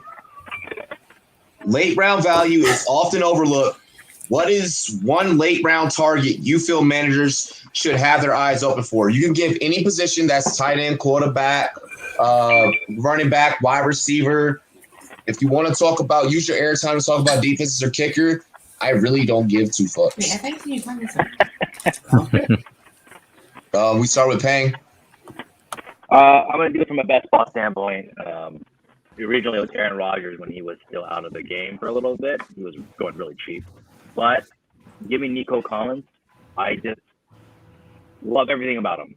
Tall-ass guy, fast, freaking. He's going to most likely beat out Anthony Miller because Anthony Miller's hurt. Randall Cobb is no longer there. Tyrod Taylor likes to throw it deep. If you watch his first game with Mike Williams got the most targets he's ever gotten on the Chargers with Tyrod Taylor. I mean, sort of like, one game. And I think that's what he will end up being for the team. He won't be amazing. He's not going to be the guy that wins it for you, but I wouldn't be surprised if he got you 700 yards or a couple of touchdowns at pick 207. Like, that's the greatest value you get. So, yeah. Okay. Give me Nico Collins out there. Remember, they traded up for him. That's the argument I've been helping Melvin Gordon all year. I like it. Time for me to switch out my koozie. First off, shout out to Fantasy Affair. Shout out to Rotoball 2021. Rocking with that fantasy fam right now. What you got, Z2? I'm going to go with the guy that you did an article on, Russell Gage. Sleeper hasn't fixed his ADP yet. So... So I appreciate you reading my shit. Yeah, Sleeper hasn't picked his ADP yet, so he's still going pretty late. I think it'll go up there, but if we're talking from right now standpoint, he's going too late. He's going to take some of the targets that Julio left behind, and that defense sucks. They're going to throw the ball. That defense, I could run for probably 50 yards against that defense, and I'm not very good. So that's my guy. All right, Mike. I'm going to make you happy, Robbie. Ryan Fitzpatrick. Oh, wow. Okay. That's not what I was thinking when you said you were going to make him happy. That's just... I mean, he can't go Russell Gage. I mean, I can't get excited twice. So I just think he could. I think he's sneaky to end up in a low end. I think he can end up like at number 12 to 14. And in a 14-team league, I would take him if you're one of those people that's going to wait on quarterback. Okay. Maddie, your take. This is hard. Most of my leagues don't involve kickers. So typically if I'm going to be in a league that doesn't involve kickers, I'm going to kicker. But honestly, right now, from all the leagues that I'm in, what I'm hearing is everybody's sleeping on Marc Andrews, and I'm picking him up. I think that he's going to be a good guy to pick up. I think last year was a little tough because we did lose a tight end, and I think he's going to pull it down. I'm going Marc Andrews. Yeah, in single QB you get Marc Andrews like fairly like around like that fifth, sixth round. So I'll take that. I'll take that. All three receivers on that team are like hurt too. I mean, he could literally just have to throw to him and only him. That's only. Here's the issue. That's what happened the year before last, and then last year they lose their blocking tight end, and everybody knows we're going to double team Marc Andrews, and he can't pull anything down. Oh. Now we're getting everybody healthy. I think Marc Andrews is going to be a threat again. Okay. What you got, Mr. Mendelson? I mean, look, Marvin Jones Jr. is wide receiver 51. Oh. Hey-o. I mean, he's gonna end up wide receiver 58. So, ooh, he was targeted a lot in the preseason game. Man. I'm very confident that I think obviously Chenault's gonna have a big piece of this offense, but I'm very confident DJ Chark finishing third out of this group. There's a lot of pass volume to be had. It looks like it's gonna basically be three guys, and then ETN I'm sure will get mixed in as the fourth guy getting the ball in the air. But this offense can definitely support multiple guys. They're going to be losing a lot of games, so they're going to have a lot of positive passing game scripts. I think Marvin Jones is wide receiver 51. You don't even have to start him, but he's somebody that you can plug in on your bye weeks. And I'll give you another one too. Chuba Hubbard, I think, is not getting talked about as one of the best handcuffs to have. Chuba Hubbard, you can get for free at the end of your drafts. And if something happens with Christian McCaffrey, then okay, Mindy. There we go. Right? Mindy and Mandy. I'm so gonna. I need to start doing that more often during this episode. Mark. All right, I'm gonna go with two here because one that I still like is Marquez Callaway, still only going in the 12th round. I think that he's a pretty good pickup after that end. Michael Thomas not going to be there, and honestly, he's going to be the guy for a while. I get that you're worried about. We all get worried about who the quarterback is going to be. I get it, but they are going to have to throw to somebody, and it seems like Marquez Callaway has been stepping it up. If you watched his film last year, I get that it's a very small sample size, and he really didn't put up much production, but he did look very good. He looked like an NFL wide receiver. And the next guy I go is if I'm looking at Fantasy Football Calculator's ADP right now, he is going undrafted, and that is Jacoby Myers. Jacoby Myers from Week 7 on last year, when Edelman went down, he was top 15 in receptions the rest of the way. Became a solid wide receiver too. He's going undrafted, and I get that Cam Newton wasn't that great. To be honest, he was outscored in the passing touchdown department by who? Jacoby Myers. He was outpassed by they always had a guy like that. They have always had a guy, a blue collar, kind of wide receiver, works well in the slot, a former quarterback, kind of like Julian Edelman was. They have been doing it since 2007 with Wes Welker, with Julian Edelman. And to be honest, everybody talks about how they're going to be in 2 tight end sets. But guess what? You know what? Rob Gronkowski, Aaron Hernandez is the mold that we're kind of thinking of when we're talking about that 12 personnel that they might be running. Well, Wes Welker at the time was still out targeting and out catching both of them combined most of those years. So they have a guy that they trust that is part of their system. They are going to love Jacoby Myers, and they are going to use him. Draft him. Okay. Bo? So Mark took one of mine, which is Marquez Callaway. He's a harder working, more gifted at football player than Traquan Smith. Traquan Smith's a better athlete. Marquez Callaway comes to work every day. Traquan doesn't. And that's why Traquan hasn't broken out in 2 years, that he's been given a very good opportunity to do so. So give me Marquez Callaway. I have a shit ton of exposure of him. But since Mark already took Marquez Callaway, I got to go with my guy, Kenny Gainwell. We saw what he could do last night against a pretty tough New England defense. That's my most rostered player on Underdog Best Ball is Kenny Gainwell at 56%. This offense is going to run through the 21 speed personnel that we saw in Indy and in Los Angeles with the Chargers. This is that kind of offense where they're going to want 2 tailbacks on the field with 1 tight end. A lot more than people think, a lot more than the 12 personnel that people might see with Goddard and Ertz. This offense wants to put people in space. And so Gainwell being a flex receiver at Memphis for a couple of years, he was the reason Gibson didn't switch over to running back until the very end. And he's the reason that Antonio Gibson only had 33 collegiate carries. So Kenny Gainwell is a big sleeper. He's going in the 13th, 14th, 15th round. In PPR, I'm predicting he's going to outscore Miles Sanders because I don't think Boston Scott's going to survive the next cut. Yeah, I don't think that Boston Scott survives the next cut. In Philly, they're trying to draw up a lot for him. So I'm honestly super excited for what Gainwell has. I want to see him get reps with the first team, and I think that can very well happen in the next preseason game next week, just due to the fact that Serrani doesn't know what the fuck he's doing with personnel groupings. He doesn't know what's going on with his own facial hair. The dude has no idea what he's doing when his facial hair looks stupid. Like he's got his neck beard shaved. Fucking the same take that I make about Mike Davis and the Raiders, bro. The same take that I make about. Have you seen this? Come on. Hey. Yeah. Whoa. If you like. We have guys seen who it. can't grow facial hair can grow it on their neck. Sirianni's like, no, dude, we're shaving it straight line on the jawline. Like, who does that? It's like he looks like he should be a bouncer at a nightclub, like a piano bar. Herms, your fucking take. If it was a few years ago, you might have seen me doing that. Yeah. Okay, so this is the overlooked late round target question. That would be correct. Okay, so rather than answering, I will deflect and ask Maddie a question. How do you feel? How do you feel about Buccaneers running back Ronald Jones? Just do not besmirch the name.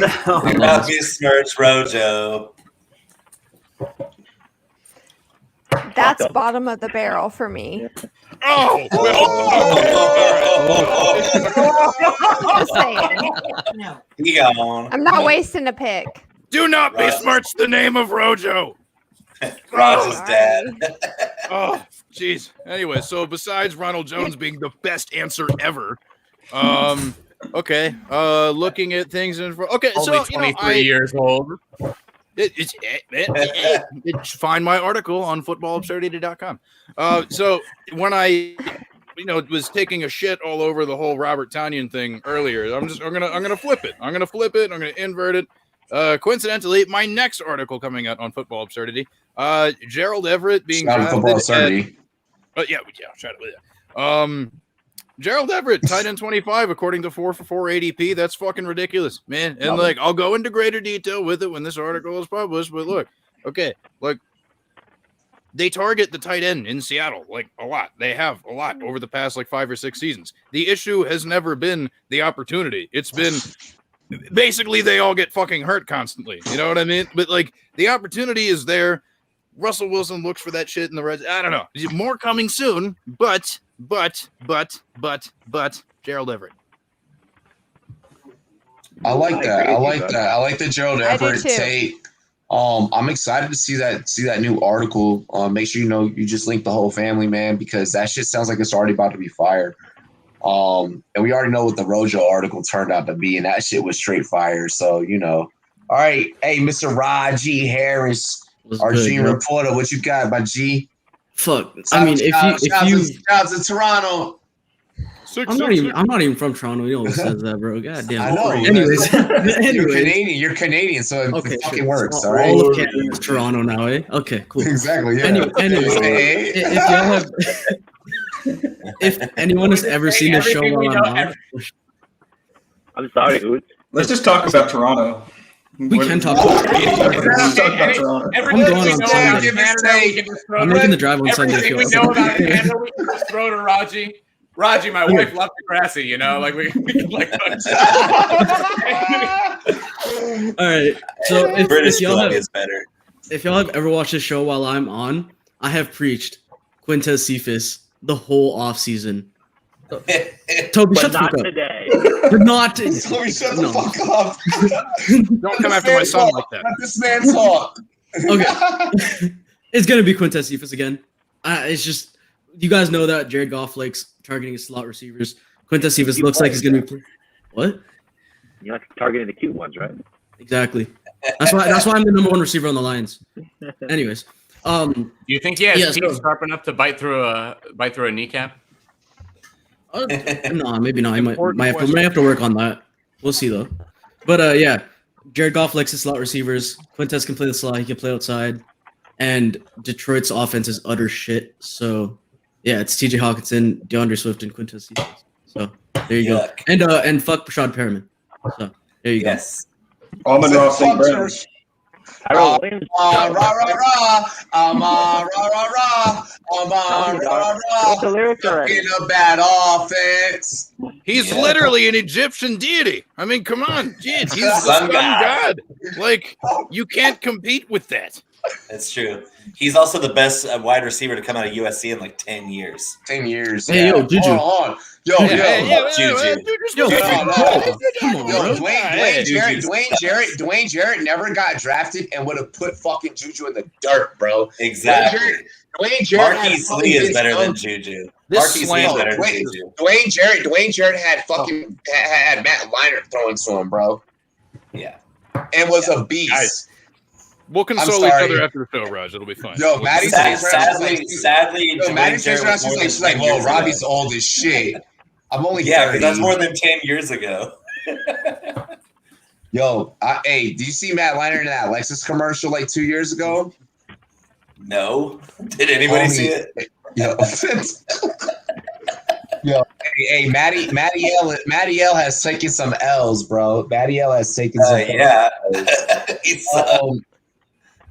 Hey, we're gonna go around the horn, starting with Raj, and then just I want to get everyone. Anyways. Well, you're fine. You were for this take. For this take, you were working the game last night. Oh, is it about the game? Okay, cool. Yeah. You were on shift. I would hope that you can cover this topic. Hopefully. The Philadelphia. I was on too. It was great. Yeah, I was about to say, yeah. The Philadelphia Eagles did not play their best preseason football last night, which raises a lot of concerns, especially in terms of depth. God forbid anyone gets injured on this team. What are your takeaways from last night, aside from what I just stated, from both sides of the ball? Raj. Cam Newton is decent at football. He looked a lot better than he did last year against backups, but Cam Newton looks like he's decent at football. Damian Harris is whatever. The Patriots look like they have amazing running back depth. The what's his name? Dude who's in the CFL? Alex Singleton. He looks like the only decent depth that the Eagles have on defense. He's not even good either. He's not great either. Yeah, he's pretty shit. But yeah, that's about it. Okay. Yeah. Arms. I drafted Quez Watkins in like the second to last round of an analyst league recently. I don't know. Shit, I barely won. I thought it was at 8:30. The game was at 7:30, so I basically just missed it. I don't know. I mean, fuck. I mean, but hey, shout out Cam Newton allegedly looking better than we saw a week ago. Because dude, I remember it's me and the homeboy Malcolm at McLateralFF on Twitter. Yeah. The Lateral Show drops every single Wednesday. Spotify, Google Podcast, Anchor. You can find it anywhere. Great podcast if you like fantasy football and people who say fuck. Anyways, yeah, dude, just man, he was shooketh to the core. Holy, especially after Chase Young blew his ass up. So it's just I don't know. I caught some highlights here and there. I was okay, Cam Newton, I see you, boo. I see you. McCorkle's good. Was Cam Newton? Well, hey, I ain't going front Herms. Cam Newton last night. Hashtag kinky. Hashtag kinky. Yeah, there you go. Hell yeah. You'll love to see it. Your take. So I could not be more impressed with the depth of the Patriots and less impressed with the depth and the overall, even the starters for the Eagles looking like dog shit last night. And they were poorly coached. They were not prepared. They looked like they rolled out of bed and just quit. From the first snap. Joe Flacco sucks. Miles Sanders looks okay. Their offensive and defensive line got dominated on every snap. And that's not good. And it really does go to show you that I do watch football, because I predicted a month ago that the Eagles would be dead last in this division in the NFC East. And I got lambasted by everybody who read my Pecan Takes article, 8,000 words of just breaking down everything that's going to happen. And everybody, all the Philly fans are like, oh, yeah, right, they're going to take the division, blah, blah, blah. And I was like, dude, they are not good. Their defense is going to be 31st in the league. Watch. They can't stop anybody. And no one outside of the Philadelphia area thinks that either. So who's number 32? Who's 32 to you then? Who has the worst? It's going to be Eagles twice. Yeah, I like that. I think Houston and the Eagles are going to battle it out for the basement. Okay. Oh, shit. It's pretty fucking bad. No, I mean, this team is not well coached. It is not prepared. They don't have a good depth chart. Their coach wants to play rock, paper, scissors. Yeah, their coach doesn't know how to shave his beard correctly, so he's not going to call good plays. He's if he keeps Boston Scott on the team, they just took Kenny Gainwell, who's literally one of the best running back prospects we've seen in the last 3 years. If he didn't opt out last year, we're talking about a first day to second day early pick. Is the reason really quick? You just mentioned that about the beard. Is the reason why fucking Cow Turd? Well, probably that's the reason, because I always refer to him as Cow Turd. Whoa! Hire me for fucking Volume Sports, because I wear my hat backwards, and you know how he feels about backwards hats. Yeah. I mean, I mean, There's there's gang affiliation in here, man. all I know is that Sirianni's not a good coach.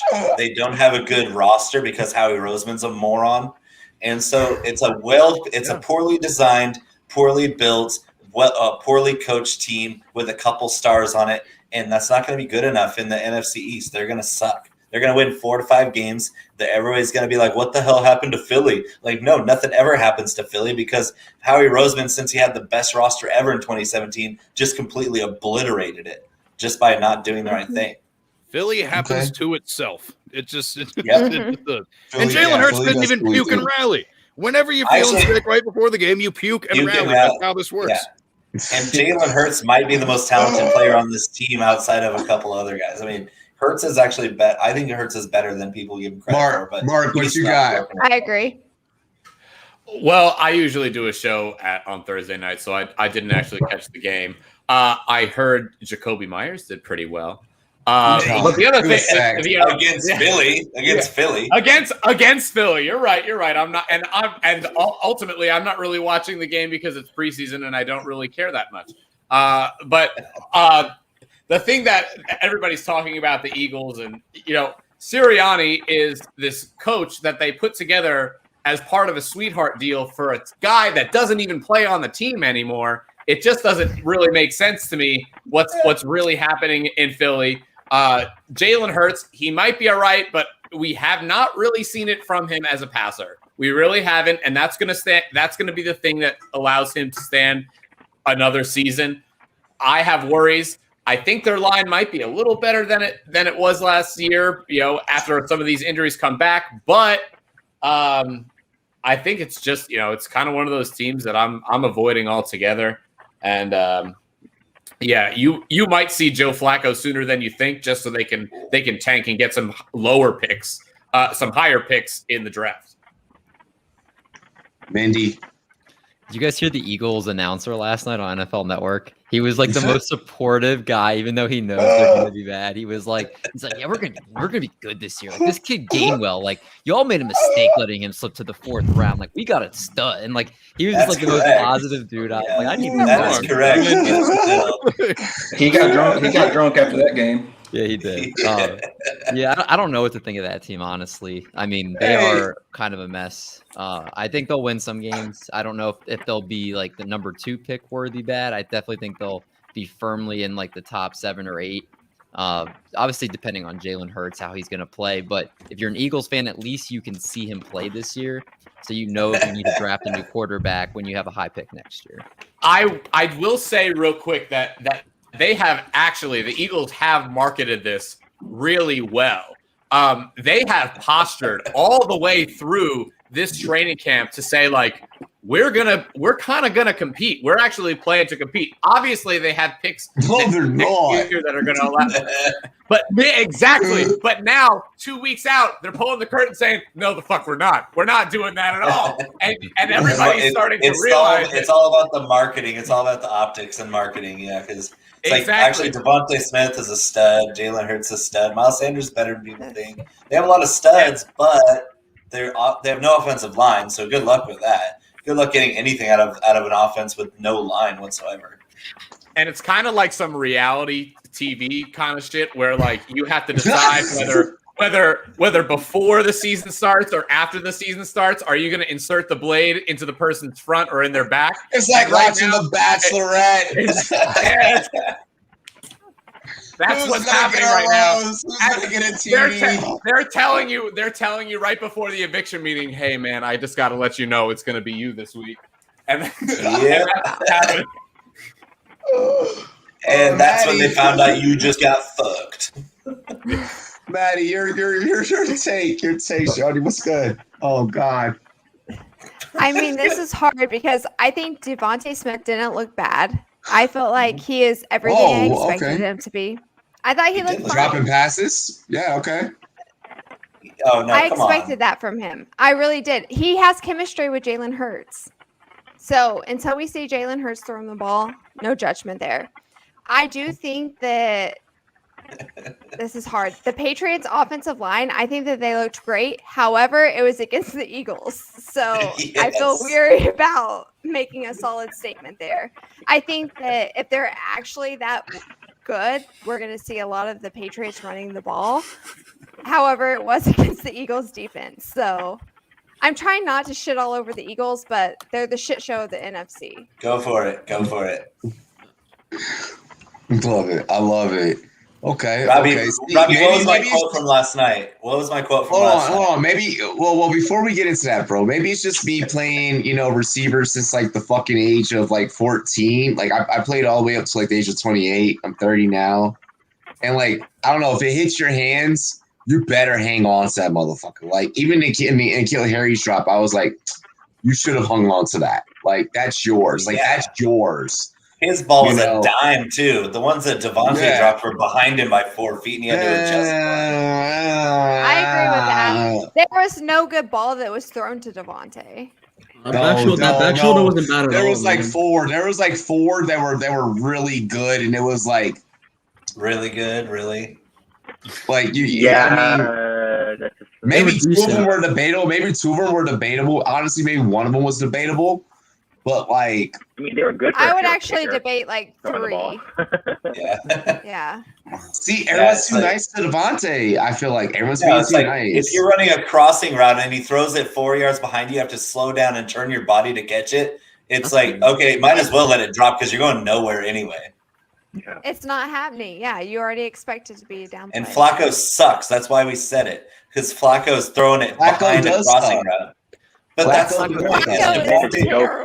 Okay. Devontae looked so good at running those routes and getting open, and Flacco was just like throwing it in the floor. Like it's like Mike, he's just what's your take? If you watch the coach's film of that game, he's open for a solid like 4 seconds before Flacco decides that he's going to throw the ball to him. And then he's like, wait, what's happening? Like in his mind, the play's over.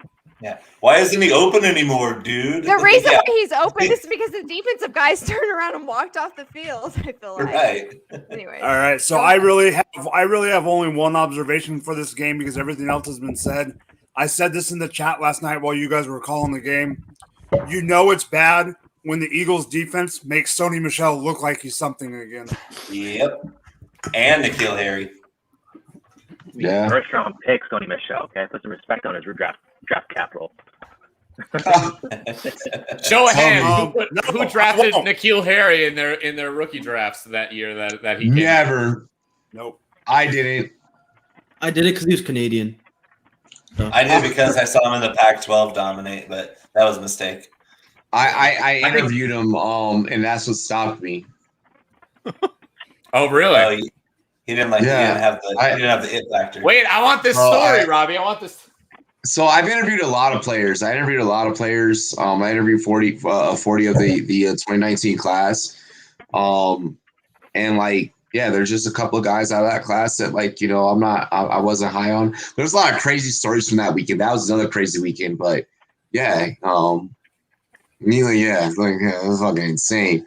But yeah, like it was just a fucking vibe. It was just a thing. Like I just felt a sense like while interviewing N'Keal Harry, I was like, I don't think I want you on my team. And like I didn't say that to him, obviously, but it's not good. It's not good. Yeah. Like when I'm seeing other guys, like when I'm coming home from the club, like in LA, drunk as shit, partying with other players, and I see other players in the gym that weren't drafted as high, fucking working out, cranking weights, doing their thing. Like, and I don't see you doing it. Yeah. Like, yeah, it just becomes a fucking thing, Like, that's why I will always ride with David Montgomery because I saw this man 2:30 in the morning while fucking Miko, Debo, myself, like a couple of other guys, AJ, we come stumbling in drunk as shit. Like granted, one of those is a Super Bowl winner, but I mean, like different player, different circumstances, different things. So, I mean, in Kale, like knowing that you're going to a Belichick offense and you didn't take it serious, like that's why I was not on fucking Damon Harris. Now I'm on Damon Harris after seeing him actually get some real NFL touches. But I mean, how long is that going to last? So it's not. It's not. He's running back. Exactly. It's a Patriots running back. I think that J.J. Taylor can overtake that. Like I think that J.J. Taylor could be something for real. Or me putting out Ramondre Stevenson today, kind of just like a rhetorical Dude, question. People coming for me That like took on a life of its own, dude. Holy people shit. coming for me. I'm like, hey, I this love is just it. an open-ended I love question. it. Like, I was like, this is not analysis. Like, I will give numbers and you are data. awesome for that. If it's a I tape. have so much Stevenson in Dynasty. It's not even fucking funny, dude. Not me. Toby and Payne, really quick. Hit us with yours. Quick hitters. I don't have a take, but we skipped Mindy, so I'm gonna let him take the floor. Well, we did go to Mindy, and that's how we got it. Yeah, I'm good. Yeah. Oh, okay. I don't care. My takes. I don't care about the Eagles, and I think Sonny Michel might not have a job. Okay, Payne. Go back a quick second. I think the Washington football team will probably win the fucking division. I had them at for some reason 12-5 when I did my rankings. I was like, This wasn't even the question. Yeah, no, but I'm throwing out there because it was there because they're going to Because we played tonight. Yeah. 12-5, 11-6, whatever it may be. I don't have anything to say about the Eagles yet. I haven't seen enough. I mean, Miles Sanders took that ball for 10 yards in his first run, which is kind of cool. He didn't look bad. People give him a lot of crap, but I'm like, he's not terrible. Like, he's not a shitty fucking player. Like, he's electrifying when he gets the ball.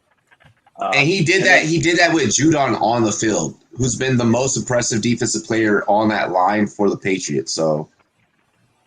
And then, Devontae Smith, as everybody's saying, like, I was watching, like, all the throws that Flacco was doing, and I was like, how do you underthrow a 4-yard pass? Like, how is that physically possible to underthrow, like, a fucking 4-yard pass? Ask Cam Newton. Like Joe Flacco's fucking arm, but I was watching him throw it, and, like, Devontae Smith would be running. He's like, oh, shit, I got to do a comeback on this, like, out route to get this ball. And I'm like, this is that was every pass. Like, I just didn't understand. And Robbie wants to blame the receiver on that. Yeah, like Bro, I'm sorry, bro. Like, if you're gonna if it hits your hands, you fucking catch it. Like, that's just also a momentum killer. I mean, I know you play receiver, so you understand that. It's like a momentum killer. Like, you have to stop and go. Like, imagine if he threw to the flats and he had to run 3 yards back to get it. Like, that's how dumb it looked when Joe Flacco was throwing the ball. I was like, this isn't a comeback route. Like, he was standing there for seconds. Yeah, he would literally come and throw it, and I'm like, how is that underthrown? Like, that doesn't make sense. That looks worse than Cam Newton last year. So he was throwing it to Really quick, shout out to everybody for fucking watching film, because a lot of people on Twitter like to talk a lot of shit, and Instagram. I'm gonna include our Instagrammer here and our TikToker. Yeah, a lot of people on social media in general like to talk shit like we don't do our fucking jobs. Like, all right, first off, to get on Rumboyz After Dark, we do give out like a lot of like opportunities and shit like that, whether you're a new podcast or not, but like I pay attention to what you do and what you say. And like, how did I get on here then? I was about to say the same thing. Yeah, because you're so cute, Herms. It's because you're adorable. We're not doing that self-doubt shit right now, okay? Everyone's getting praises. All right. I don't know how Davis is on here. I'm ready to take his best ball money. I say this because shout out to all of you guys, because me calling play-by-play and you guys bring up the points that you brought up. Like, Bo, like you worked a shift with me, and we have a couple more shifts coming up like here soon. Like, so for you guys as panelists to call out certain points of the game and me to be like, yeah, I know that happened. Yeah, I can debate that. Yeah.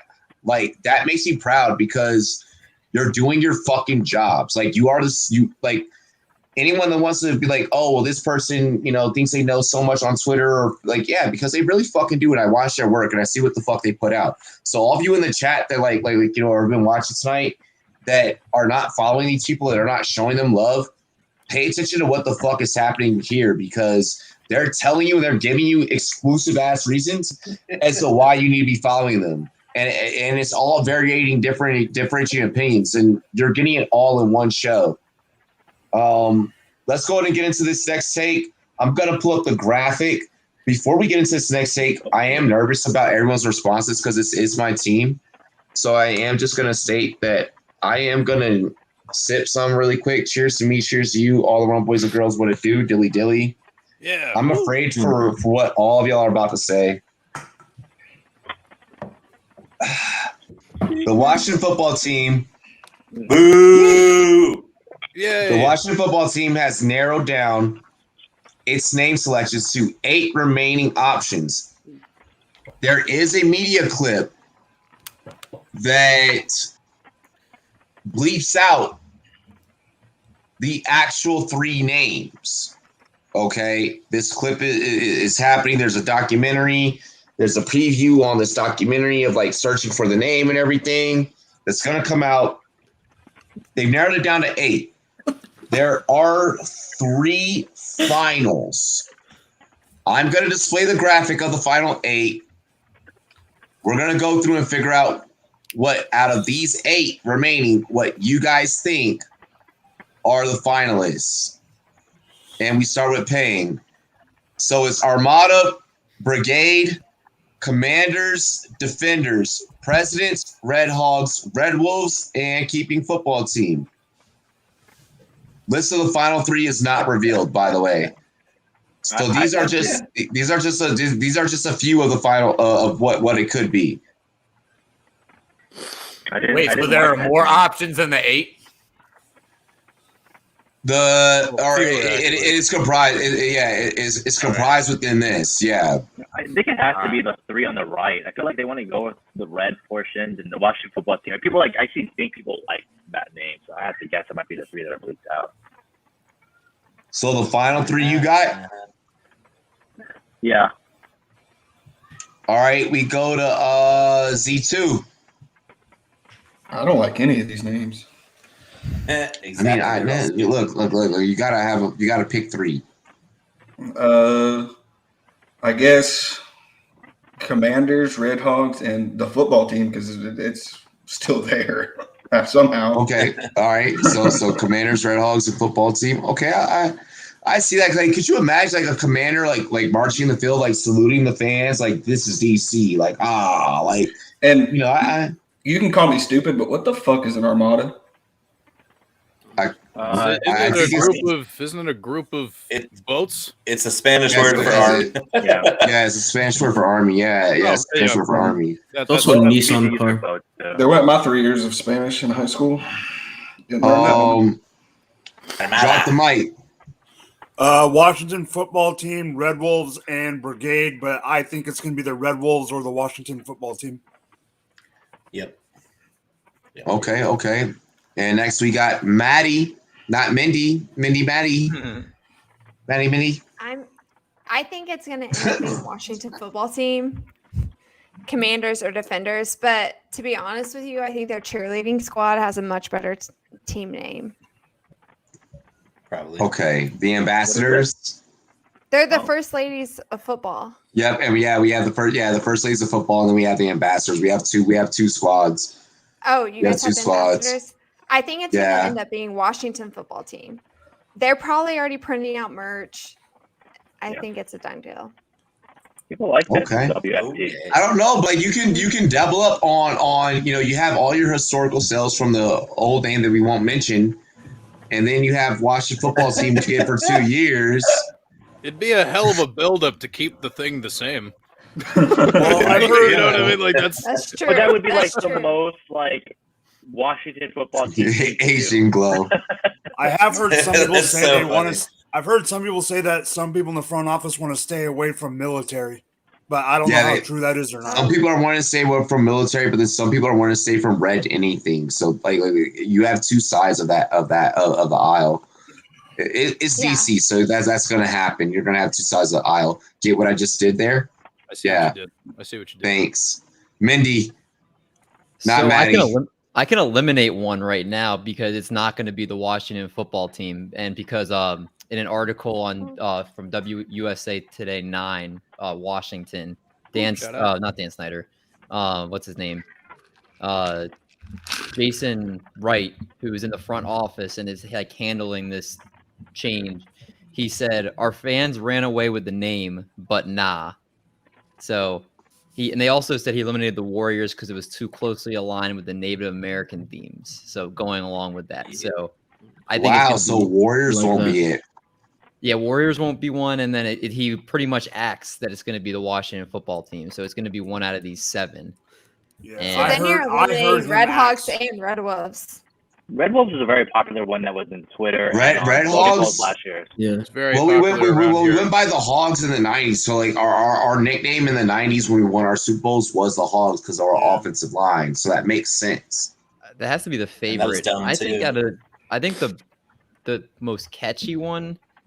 I mean, the defenders, obviously their defense is so good right now with Chase Young being there. I feel like That's their XFL team. Yeah, that's our Really? XFL team. Yeah, it is. Yeah, so do we buy the rights from The Rock? Like, it's like, fuck. Like, the That's so defenders is dumb. such a complicated one. Knowing Dan Snyder, he won't buy no rights from anything. No, So then, I holy mean, shit. probably Robbie, if you're saying that's what they were, I mean, the Red Hogs probably then makes the most sense, right? It's. I mean, Red I Wolves want was Red voted really Wolves. high I want last Red year. Wolves. I've been voting for Red Wolves. So Do you think isn't they? Red Wolves? Do you think Isn't they- Red Wolves an animal that's been in around that area too? They said. yeah, it is around. It is native to the area. Yes. Do you think they changed their color scheme at all? No, fuck no. We're not gonna do that. They can't. We'll never do that. We'll never do that. The world would end if that happened, honestly. Like, Okay. trust me. It sounds like a Snyder It's thing to not do. going to though. happen. Okay. Who do we got next? Mark. Man, all these names suck. Yes. Yes. Well, fuck you too, Mark. The team sucks too. The whole And franchise sucks. part of me Hell feels no. like it's. Part of me feels like it's like, hey, here are all the names. This is what we got. We've got all this merch already. So Washington football team, let's go.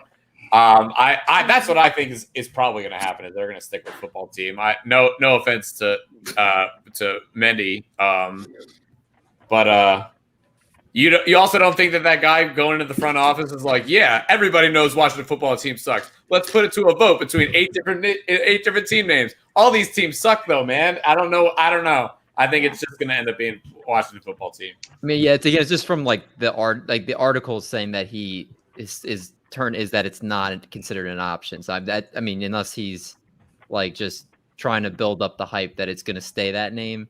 I mean, this is just what. That's yeah. Let's go, Bo, Herms, and then Rod. All right, so yes, all the Hey, team Lassie, names what's up, suck. man? The franchise is an abomination still. I don't think that they've rehabbed 3 their rings, image motherfucker. quite 3 rings. enough. Put respect on that. We got more rings than Beyonce's Okay. got. All right, chill. Yeah, and now the guy who got you all those rings is owning NASCAR cars. So it's real cool. So what? No, Joe and Gibson. the guy- Doug Williams. Doug Williams is also in the front office. Okay, cool. Well, Dan Snyder's still a scumbag, and he still owns the team. So it's I going to be agree. Red And Wolves. now his wife has control over half of it. So Perfect. She probably needs more than half. Pick your 3, she's fucker. probably making the decision. Yeah. It's gonna be the Red Wolves because all the other names are idiotic. Like Dan Snyder probably came up with all these and was like, eeny, meeny, miny, mo. Yeah, because he was pretty much forced to change the name of the team because all the sponsors were dropping their funding. That's the only reason we're getting The this Washington. has nothing to do with racism. Like everybody in the world thought that this was the most terrible team name before they changed it. Dan Snyder only decided to change it because they dropped the funding. And so, yeah, it's going to be the Red Wolves. It should have been the Red Hawks after the Tuskegee Airmen. But, of course, they dropped the only logical name out of the list. Crazy. I would have loved that if we were the Red Tails or like, oh Yeah, my the Red Tails. gosh. Yeah, if we were the Red Tails. How about let's not drop the only logical name? I voted against it because we're not in Alabama. So They're who also cares? not going to go with any Native American name. If they've changed it from the Redskins. Well, they're the not Red gonna go Tails, with the Red anything Tails were the Native. Tuskegee Airmen that were African American pilots that had no weapons loaded up on their fucking planes. They were just literally there to have red tails on their fucking planes, so the Japanese shot us down, and then the others could get through. But if you grew up in Oklahoma, you know the Native American history, and there are Red Tails associated with the Cherokee Nation. Exactly. So it makes And it. that's not going to happen. Exactly. Damn. Way to check me. Fuck. Okay. Herms. I think the Armada might be a sleeper pick, though. The Armada might. The Armada. Like, bro, I would fucking go ham over that. bro. Because I can I- picture like them selling ships, huh? And I also feel like it's a big fuck you to the Bucks. Oh yeah, because now we have a meeting? bigger. Yeah, because we have like our own ship that comes into sales. We have a bigger port. We have just as big of a port. Like Bigger. If you're we have a bigger port. Yeah, well, no, Washington has a bigger port than Florida. Florida has 3 ports that make up our one port. Like our one port, and then Baltimore has a bigger fucking port. Like, yeah. So yeah, I like And that. Tampa Bay is that. not a big port. Tampa Bay is a dump. Like of course you're It's gonna have a a better dump. name than that. Herms, what you got, bro? Okay, so I have what they should do and what I think they will do. What they should do is acquire the rights from the movie, The Replacements, and just rebrand as the Washington Sentinels. That's what they need to do, and just get Keanu Reeves to like carry the flag out, just, like out of the tunnel in like a ceremonial fashion in the first game. Because what a better way to turn PR around than get Keanu Reeves on your side. That is the best way to turn around anything negative because everybody loves Keanu Reeves. But since they're not smart enough to do that, I mean, I think they're probably going to go with I think they want to, pay homage to the Hogs or go with the Red Wolves. It's going to be the Red something. It's just not going to be a racial slur. Anything's an upgrade over a racial slur. So honestly, I don't really care what the name is, but as long as it's not what it was, I don't care. Like, just call it. It's like, honestly, in the DC area, we don't have very good names for our sports teams anyway. I mean, I have a Nationals and a Capitals tattoo. Those aren't great names, but who cares? I don't know. It is what it is. It's fine. Wait, the Nationals are actually pretty good, and I'm happy about that one, and I'll take that one. Yeah, I'll take that one. Nationals just hold their whole team bad. All right. Okay. Only rum. Okay. Only rum. He said, all right. Oh God. I just caught what you just said. Great tweet. Davis, wait, Raj, did you print that out? Hold on, Raj. I did. I printed it out. Enjoy. That's Shout out. Shout out Only Rum. Oh my gosh. Oh, dear God. Your take before we close out, or before we get into the last topic and then close out.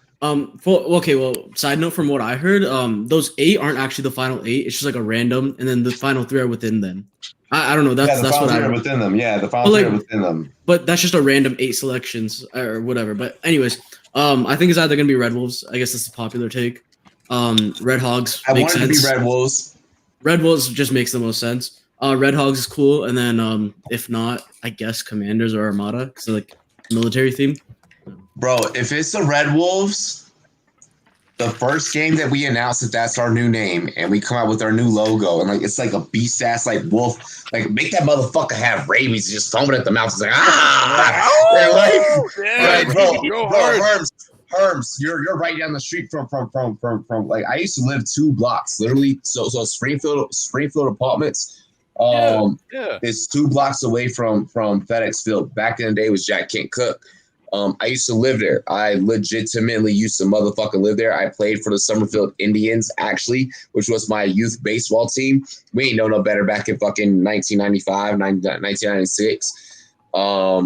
Okay, now we have what is it? The Cleveland Guardians. Guardians, yeah, Guardians. There we go. But and like our logo was the exact same thing as the Indians and shit and everything. Like, yeah, like I did that whole shit.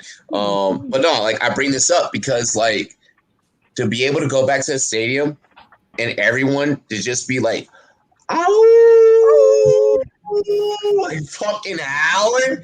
Bro. And then Chase Young being the first player out the locker room waving the fucking flag and just leading the charge. It just makes so much sense. It just makes so much sense. Like, it is so aggressive and it's so in your face. And it's that, like, it's that DC, like, we're a city, damn it. Like, fuck your nation's capital. Yeah, we're your nation's capital. Fuck that. We are a city just like LA, just like New York, just like fucking Miami, just like everywhere else. We are a city, and you're going to make sure you hear this city motherfucking roar and be aggressive. Finally, you're going to hear the city be aggressive, and that's what I want. And I would love to go to Those more yellow games, eyes but and the the logo. parking situation at FedEx Field is horrible. Getting in and out of that place and even finding a parking spot is a nightmare. It is just, oh my god. We'll just howl each other. Wait, to you each other's drive cars. yourself to the games? Have you not heard of Uber?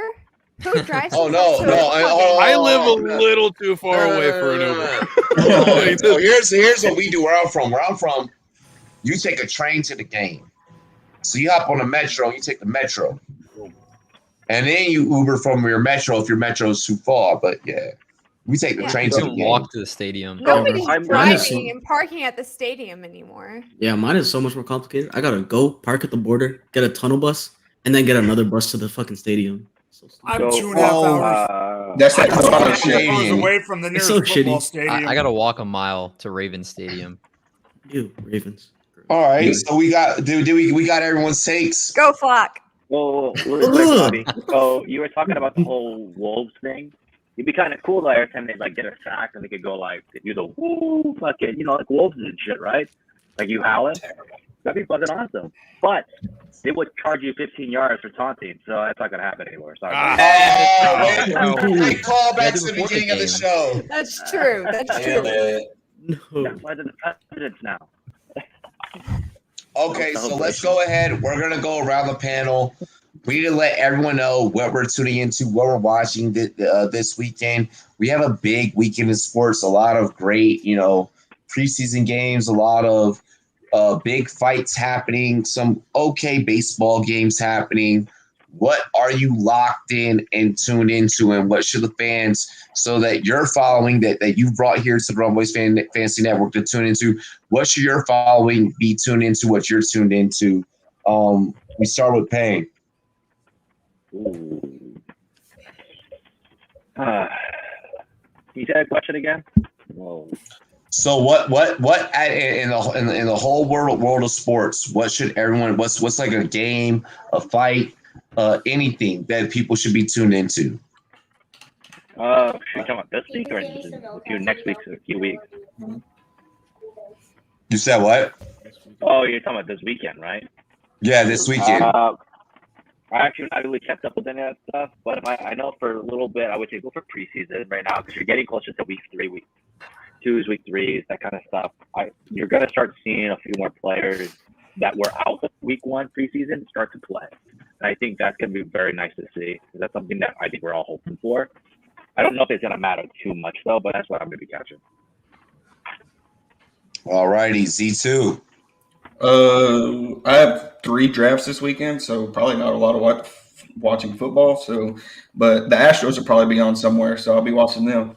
Oh, fuck the Astros! You just did that. Yeah, and of course I'm gonna tune into the Browns game. So, okay. Drop the mic. So I would say the Chiefs preseason game, but it just got over. I'm going Kelvin Gastelum versus Jordan Cannonier in the UFC tomorrow night. He's also going to be watching the Astros. Hey, that Gastelum bet though, easy money, like easy money. Yeah, you're gonna take the easy bet, but you'll make it easy little. You'll make short change back. You'll make the short change so you can play the longer game. Take those easy bets so you can play the longer game. Maddie. I actually have a bunch of volunteer events this weekend, so I'm going to be catching up on a lot of Game Pass weekend, but I am interested in seeing a few teams play tomorrow night. Specifically, I'm excited to see the Steelers and the Lions, just because I want to see what the Steelers have to offer. I'm not a Steelers fan. Definitely not. That's unfortunate. Not owning up to that. I also really want to see the Bills-Bears game, so I'm going to be watching that on Game Pass as well. Hell yeah. Where are you volunteering at so that we can make sure we support? A couple different places. So I'm a part of a women's volunteer organization. So I am doing a couple of things with them. And then also Dream Center, which focuses on underserved youth in the area. So this weekend we're giving out free haircuts, free braids, getting ready for the start of the school year. That's awesome. That's awesome. Any way that we can get involved, DM us links. I know that all of us aren't on the gram or whatever, but like DM us links, like hit us up. All of us here have a very decent following. It's like a cute size following. You know, all of us put together, and we can definitely help make something special happen. People know who I am. Is this live? Oh no! Oh no! You are. Like those Mindy. local commercials where they say 75 plus years of combined service, and it's Right. 3 20-year-olds. You know, all of us combined can hit a decent audience, and we can actually help a good cause. No, for real. So anything that we can do, let us know for real. For sure, I'll keep you guys updated. Also, the Children's Advocacy Network, it basically provides, I guess, resources for children of child abuse. They're always collecting blankets and stuffed animals. They give out about close to 200 items a week. That's how many victims they have a week of children who are being abused from home. So always I've been donate there, to went them. through that. So Yeah, definitely. Even if you give a couple dollars, they take it, and that really does go to good use. Those kids, they have their blanket, they have their teddy bear, whatever it is, and when they're going from home to home or whatever, when they're getting pulled out of the situation, it really is a huge thing for them. So yeah, definitely look into whatever your area has to offer is what I would recommend. Already. Yo, that's mad respect. She took her time, and she was like, like I want to make sure, and we're going to come back around to you to close out, but that mad motherfucking respect. Mindy, what should people tune into this week? What do they need to, yeah. I mean, I have one of my buddy's weddings tomorrow, so I won't be watching as much sports, but always down. Obviously, I'll be trying to catch the highlights of the NFL preseason games. Always watching baseball too. Tomorrow it's going to be, I think, the night game, Aaron Nola versus Joe Musgrove. Ooh. So that's going to be a good pitching matchup. Oh my gosh, yeah. So I'm always about that. Football and baseball are like 1A, 1B in my heart. So it'll probably be, it's pretty much going to be wedding and just catching highlights when I can. Okay. Mark, what's the big bet for tomorrow? What should people be paying attention to? well, if you're gonna have me catching a live game right now, it'll probably be the Giants preseason game. But Maddie actually stole my answer. It was film on Game Pass was the plan. The other thing I'm gonna be spending a lot of time is sifting through video submissions of this reality league competition that I'm putting together. But other than that, yeah, I would say watch your favorite preseason team and figure out if your quarterback sucks or not, because that's what I'm going to be doing. Thanks for the reminder, Mark. I have to do that still. Yeah, you should. Bo, what's up, bro? What's up? What am I watching? Yeah. What are we watching this weekend? What are we planning on putting our money on? What should the fans be locked into if they're a follower of you? I'm tossing down a bunch on Gastelum myself. I'm not really interested in preseason football, except for I will be catching the replays. I want to see some different angles. I want to go back and watch that Philly game and just laugh at the Eagles some more, because we didn't go over my exact quote from calling the game last night, but it was "fuck the Eagles, run the score up on them every time." That's exactly what I said, and I said it 3 times. And I believe it was hard to do. I believe it wholeheartedly. But that's how I feel all the time. And so watching them get their face kicked in by the Patriots third teamers was great. I was so ecstatic to watch that team just implode. And so I'll go back and I'll go back and watch that just get a good laugh. And then I'll probably catch up on some Netflix. I'm trying to catch up on Gotham, which is like an epic series. It's got all kinds of seasons, and there's 28 episodes for every season. So I got to get to that before the season actually starts, because I'll never get to it during the regular season. Gotham's a great series. So is Outer Banks. I watched Outer Banks is great. Yes, Outer Banks is dope. Outer Banks is 3 more episodes I got to finish this weekend. For my money, the best show on TV right now is Snowfall on FX. Yeah. Snowfall is fucking crazy as hell. It's fucking crazy. So we got Bo, dropping a recommendation for people to fill their time slots if they're just trying to get ready for the season. I like what you did there, especially for the analysts, because if you're an analyst, once the season is here, like preseason, you can still fuck around and shit. Once we're in September, we're in September. So I like what you did just there to give people a little bit of break. Herms, what should people be tuning in? What's on Herm's, slot for this weekend before we get into these outros? All right, so I'm gonna be I'm putting down about $60 on the new Madden, and I'm gonna be watching a lot of myself playing the new Madden because they revamped the out of franchise mode, and they brought back like the regional scouting thing, and they brought like instant, you can like build your coaching staff again, which is like the. Did they bring back the training camp? The training camp is all I needed. No, I fucking hope so, but they didn't.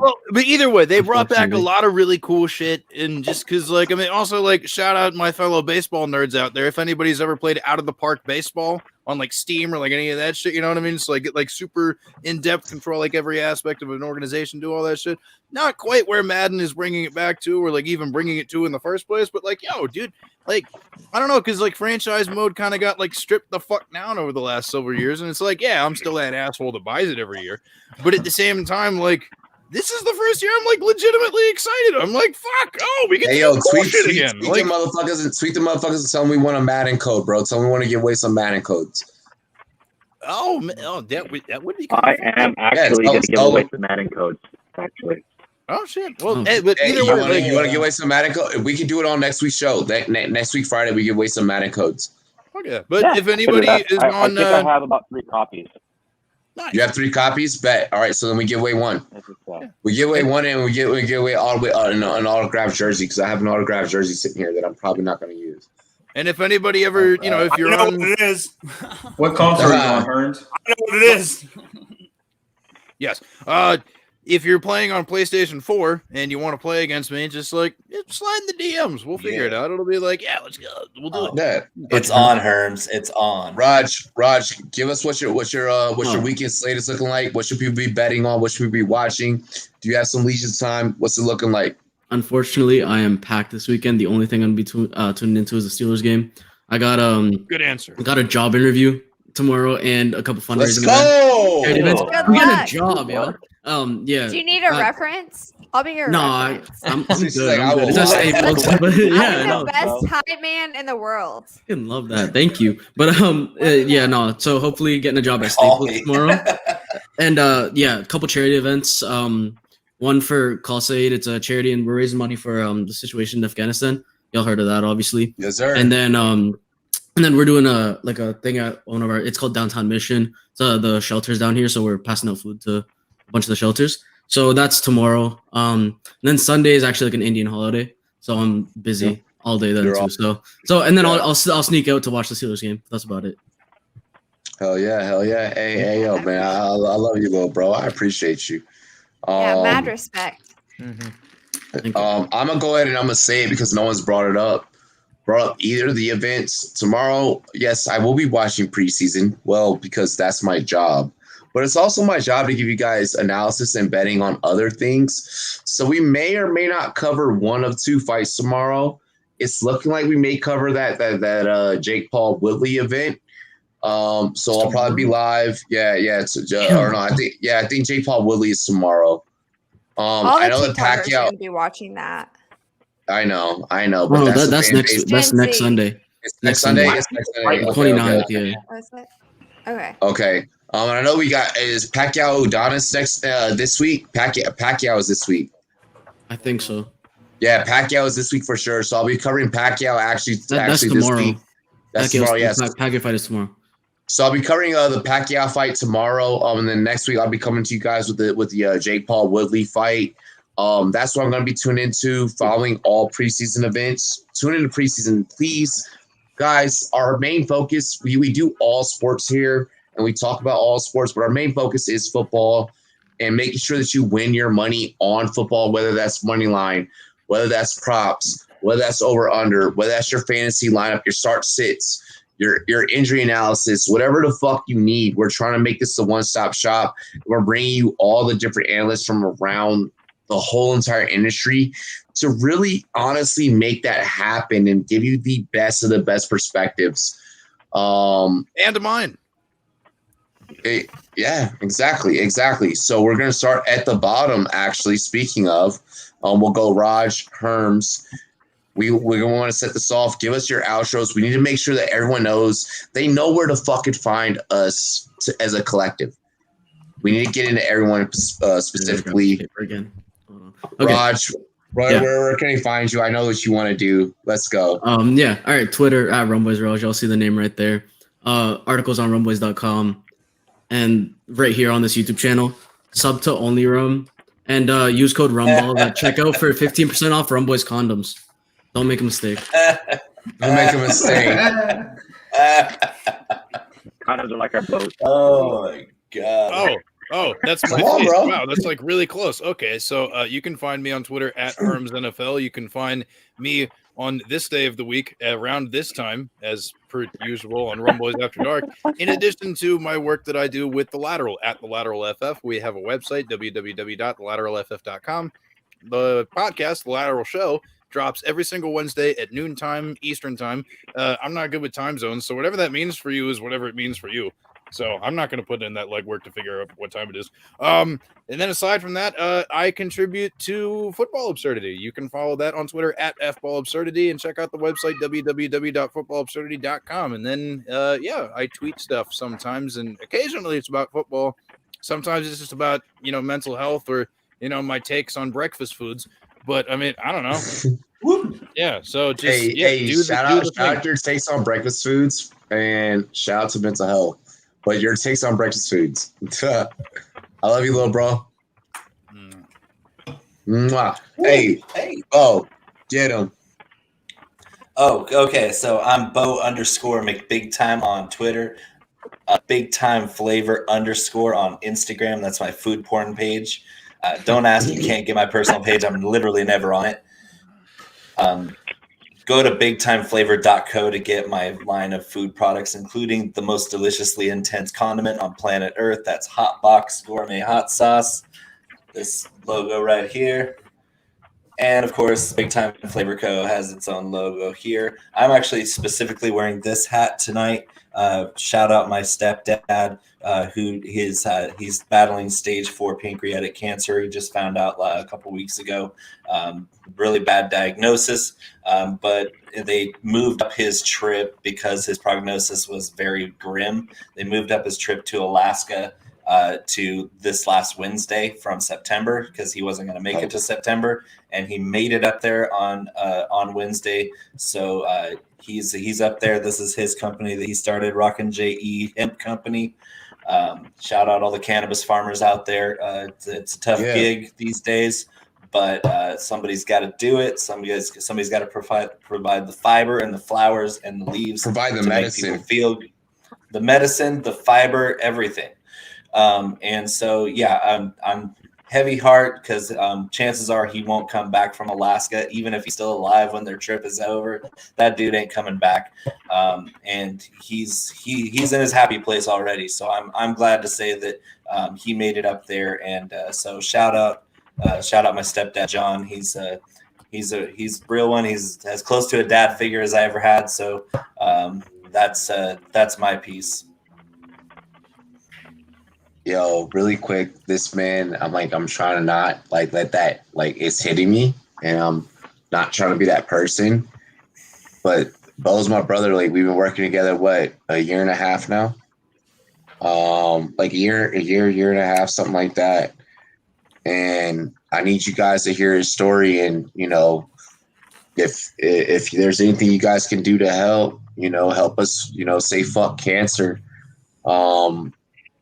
I'm going to be partying here soon with the Draftathon on CBS. We're probably going to do something here on the Rumboyz to make sure that, we take care of our peoples. Jorge has been recently affected as well. So we probably about to grind. We probably about to just do a fucking 24-hour grind of just saying fuck it and get the biggest names in the industry to just be like, fuck it, and pitch in, 30 minutes, 20 minutes, and do something. Bo, I love you, and you know that you can call me at any time, okay? Yes, sir. Alrighty. I'm sorry to interrupt our outros, Mark. Hey, yo, go ahead and hit us with your shit, bro. Primetime Mock. Let's get it. And all love to you, Bo, and your stepfather. My stepmother is currently surviving through kidney cancer right now. Myself, fuck cancer for sure.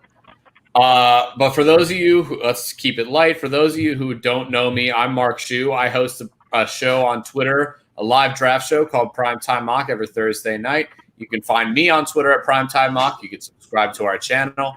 But, draft season is upon us, and mock draft season is coming to an end.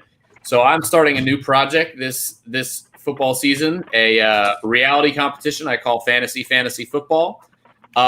It's basically a combination of DFS and a full-on league. You draft a league every Thursday night. There's a DFS competition where the winner of that is safe for the week. Then everybody else goes into the gauntlet. Their Thursday to Sunday players are only eligible. Monday is not eligible. By the end of Sunday night, we find out who the lowest scores are. They play in a Monday night showdown, and the loser goes home. That's the basic idea. We have all sorts of different twists and turns that come with it every single week. And we have been asking people to basically take in video submissions from their phone, and we're going to clip and put the show together like that. It's our pilot season, so we're kind of looking for, we have some room to grow, and we're looking to see how it takes off this year. But we're really excited about it. I'm putting it together with my buddy Chris Moshinsky, and we are still accepting submissions until the end of this weekend. So if you're out there, you want to be part. There you go. If you want to be part of this reality league, man, it's going to be a hell of a good time. We've already dropped some of our submissions on Twitter. You can find that show at Fantasy FFB Show and go to my Twitter or that Twitter. Look at the pinned tweet. You'll find a link to get yourself entered. It's going to be a great time. I'm really excited about it. I put my heart and soul into this thing. I was going to start next year, but this year I couldn't wait. So, guys, I'm really excited about it. Be on the lookout. Yo, I love that entrepreneurial spirit, because the entrepreneurial spirit can never be broken. It's a spirit that just grows no matter what pain and anguish you go through. So, Mark, I want to shout you out for that. If you need me to make a video so that you can promote, get more exposure, whatever, I will. But I'm in that thing. I'll be up in that thing. I'll draft. Yeah. However you want to do it, man, I'd be happy to have you in it. Let me rephrase what the fuck I just said. Yeah. I took advantage of who I am and what I represent for a moment. I will do a video because I'm no bigger and no better than anybody else. So I will do a video. For you to call me out today and say, yo, Robbie, you're my mentor. No, motherfucker, you can't ask anybody, or I can't ask anybody to do something I'm not willing to do. I'll make a video tomorrow morning. I'll shoot that bitch, and I got it to you right in your airdrop, right? Bro, I love you and I thank you for it. I had a great time tonight, man. Please don't forget about me. I'll be back if you have I won't. It's all love. It's all love. It's all love. There's a whole lot of love happening right now. We're gonna keep that love going. Hey, and this is a man that knows about passing love around the industry. Hey, yo, Mindy, not Maddie. Get him. Well, obviously, prayers to all those affected by cancer, first and foremost. And that idea sounds sick. I definitely hit you up about entering for that because it sounds awesome. For me, you can find me on Twitter at dmendio2. Usually, almost all my stuff is my brand, Triple Play Fantasy. You can check out our website, tripleplayfantasy.com. We've been really pushing the YouTube channel. We just passed 1K on that, so that's been booming. Yes! Oh, damn. Yes. So that's been booming a little bit. And that's my boss. Not Rumboyz level, but we're trying to the path that you set, trying to get to where y'all are at. So doing that. And honestly, I love having fun on Twitter, man. I'll always respond, hit me in the DMs, whatever. Like I always just tweet like smash or pass with a bunch of different like new food items I always find in the stores, or all that fun stuff, man. I just love having fun, interacting with everybody. And that's pretty much pass, baby. Hey, bro, you get the LLC yet? No, we're in the process of that right now. Let me know. We just got the thing that we can do the community, and that we checked every box to do that, but we want to make sure with the LLC first. Let me know. All right. Yeah, Let me know. I'm You know, I definitely got you. about that. You know, I got you. You know, I got you. I'm motherfucking proud of you. Shit. Ladies and gentlemen. Maybe we got to get the foodies back up too. yeah. No, we did. That was one of my favorite shows to do. We just have to think of like another good food challenge. Don't fuck with me. I'll If you do anything with Taco Bell, please hit me up. Let Herbs and I that's gotta happen. Let Herbs and I just come on and talk about mumbo sauce, and we got it. Hey, let's get into our next panelist, Maddie. I love mumbo sauce. Your very first time on Rumboyz After Dark. Give us your outro, and hopefully, I pray that you enjoyed this experience. Yo, I survived. I'm so excited. Yeah, you survived beginning and end. I didn't even survive. I feel like I thrived. I had a great time. You guys are awesome. First of all, mad love going out to Bo and your family. I know that's extremely difficult to go through. So anything that we can do, for sure, reach out. We would love to be able to spread awareness. And if you're out there, definitely stay on top of your health, get things checked so that, you know, you can stay on top of the situation. Robbie, thank you for having me on.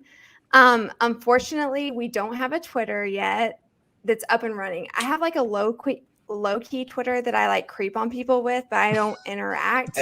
So we gotta fix that. Okay. We gotta get you on Twitter. We gotta get you on Twitter. Burner before the official. The burner. Yeah, you're too good to not be on Twitter. So you guys are gonna start seeing my hot take soon as I get that Twitter up and running. But until then, you can find us. Yeah, for sure. You can find us on Instagram at aleagueofourownpod.com. Right now, our trivia section of our podcast is really blowing up. So if you have any trivia questions, definitely send them in because trivia gets difficult, but it's really fun. So send us your trivia questions. And she That's all I got. She was a complete queen tonight on tonight's podcast. You can't ask for nothing better. Hey, yo, drop the mic. Drop it like it's hot. Drop it like it's hot. All right, first off, Robbie, you just 15 seconds ago, you are officially on the clock in the dog division, just to let you know. Another cherry division. Let's go, baby. You can find me at Drop the Mic FF. You can find my writing right now at goingfor2.com, where I'm the lead dynasty writer, and I just started doing rankings this summer. Also, Bo is there as well. I have to shout out Bo for that. And other than that, you can find me on Twitter and just anything you need, just hit me up. Yo, real quick, I just want to shout you out, Mike, because clearly my handlers are not my handlers when they're not around me.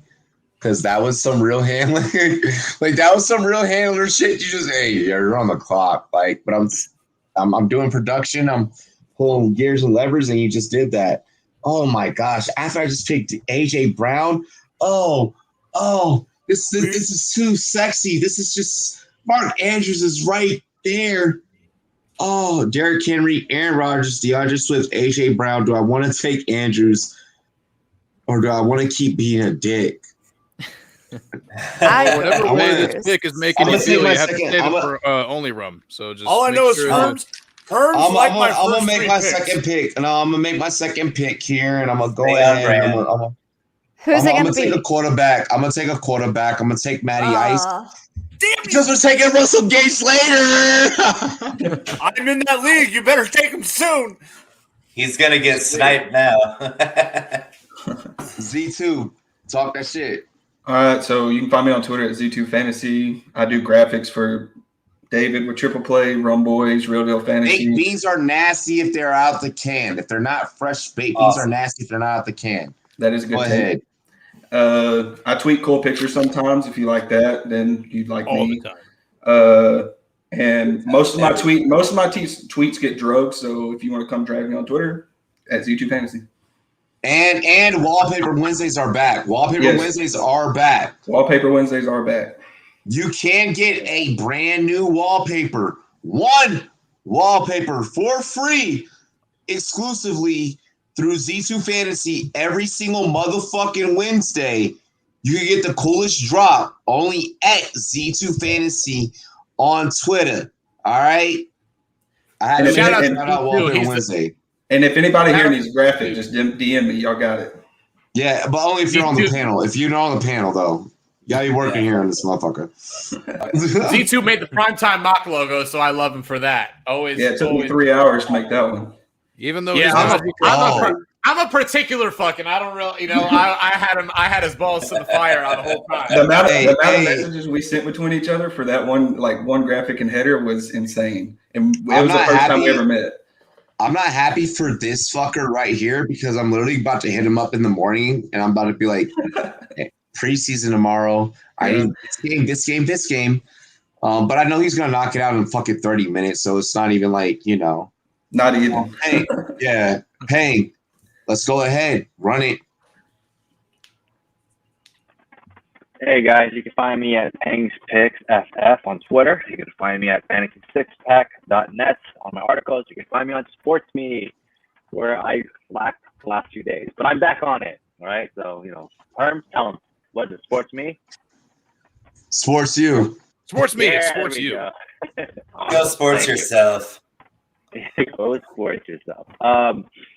I'm also can be found on other shows every now and then, very rarely, and I'm currently working on a few articles. And I would like to throw a quick shout out, not for this video that I made, I posted yesterday, but not for particularly that video, but for all the people that are in that video that went to the Expo. They're great people.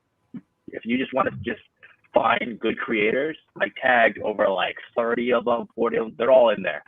Go find those guys, follow them too. Hell yeah. Ladies and gentlemen, I don't really need to say where you can follow me. I feel like that's fucking weird. Rumboyz.com. Get at the SportsMe app. All right, download the SportsMe app.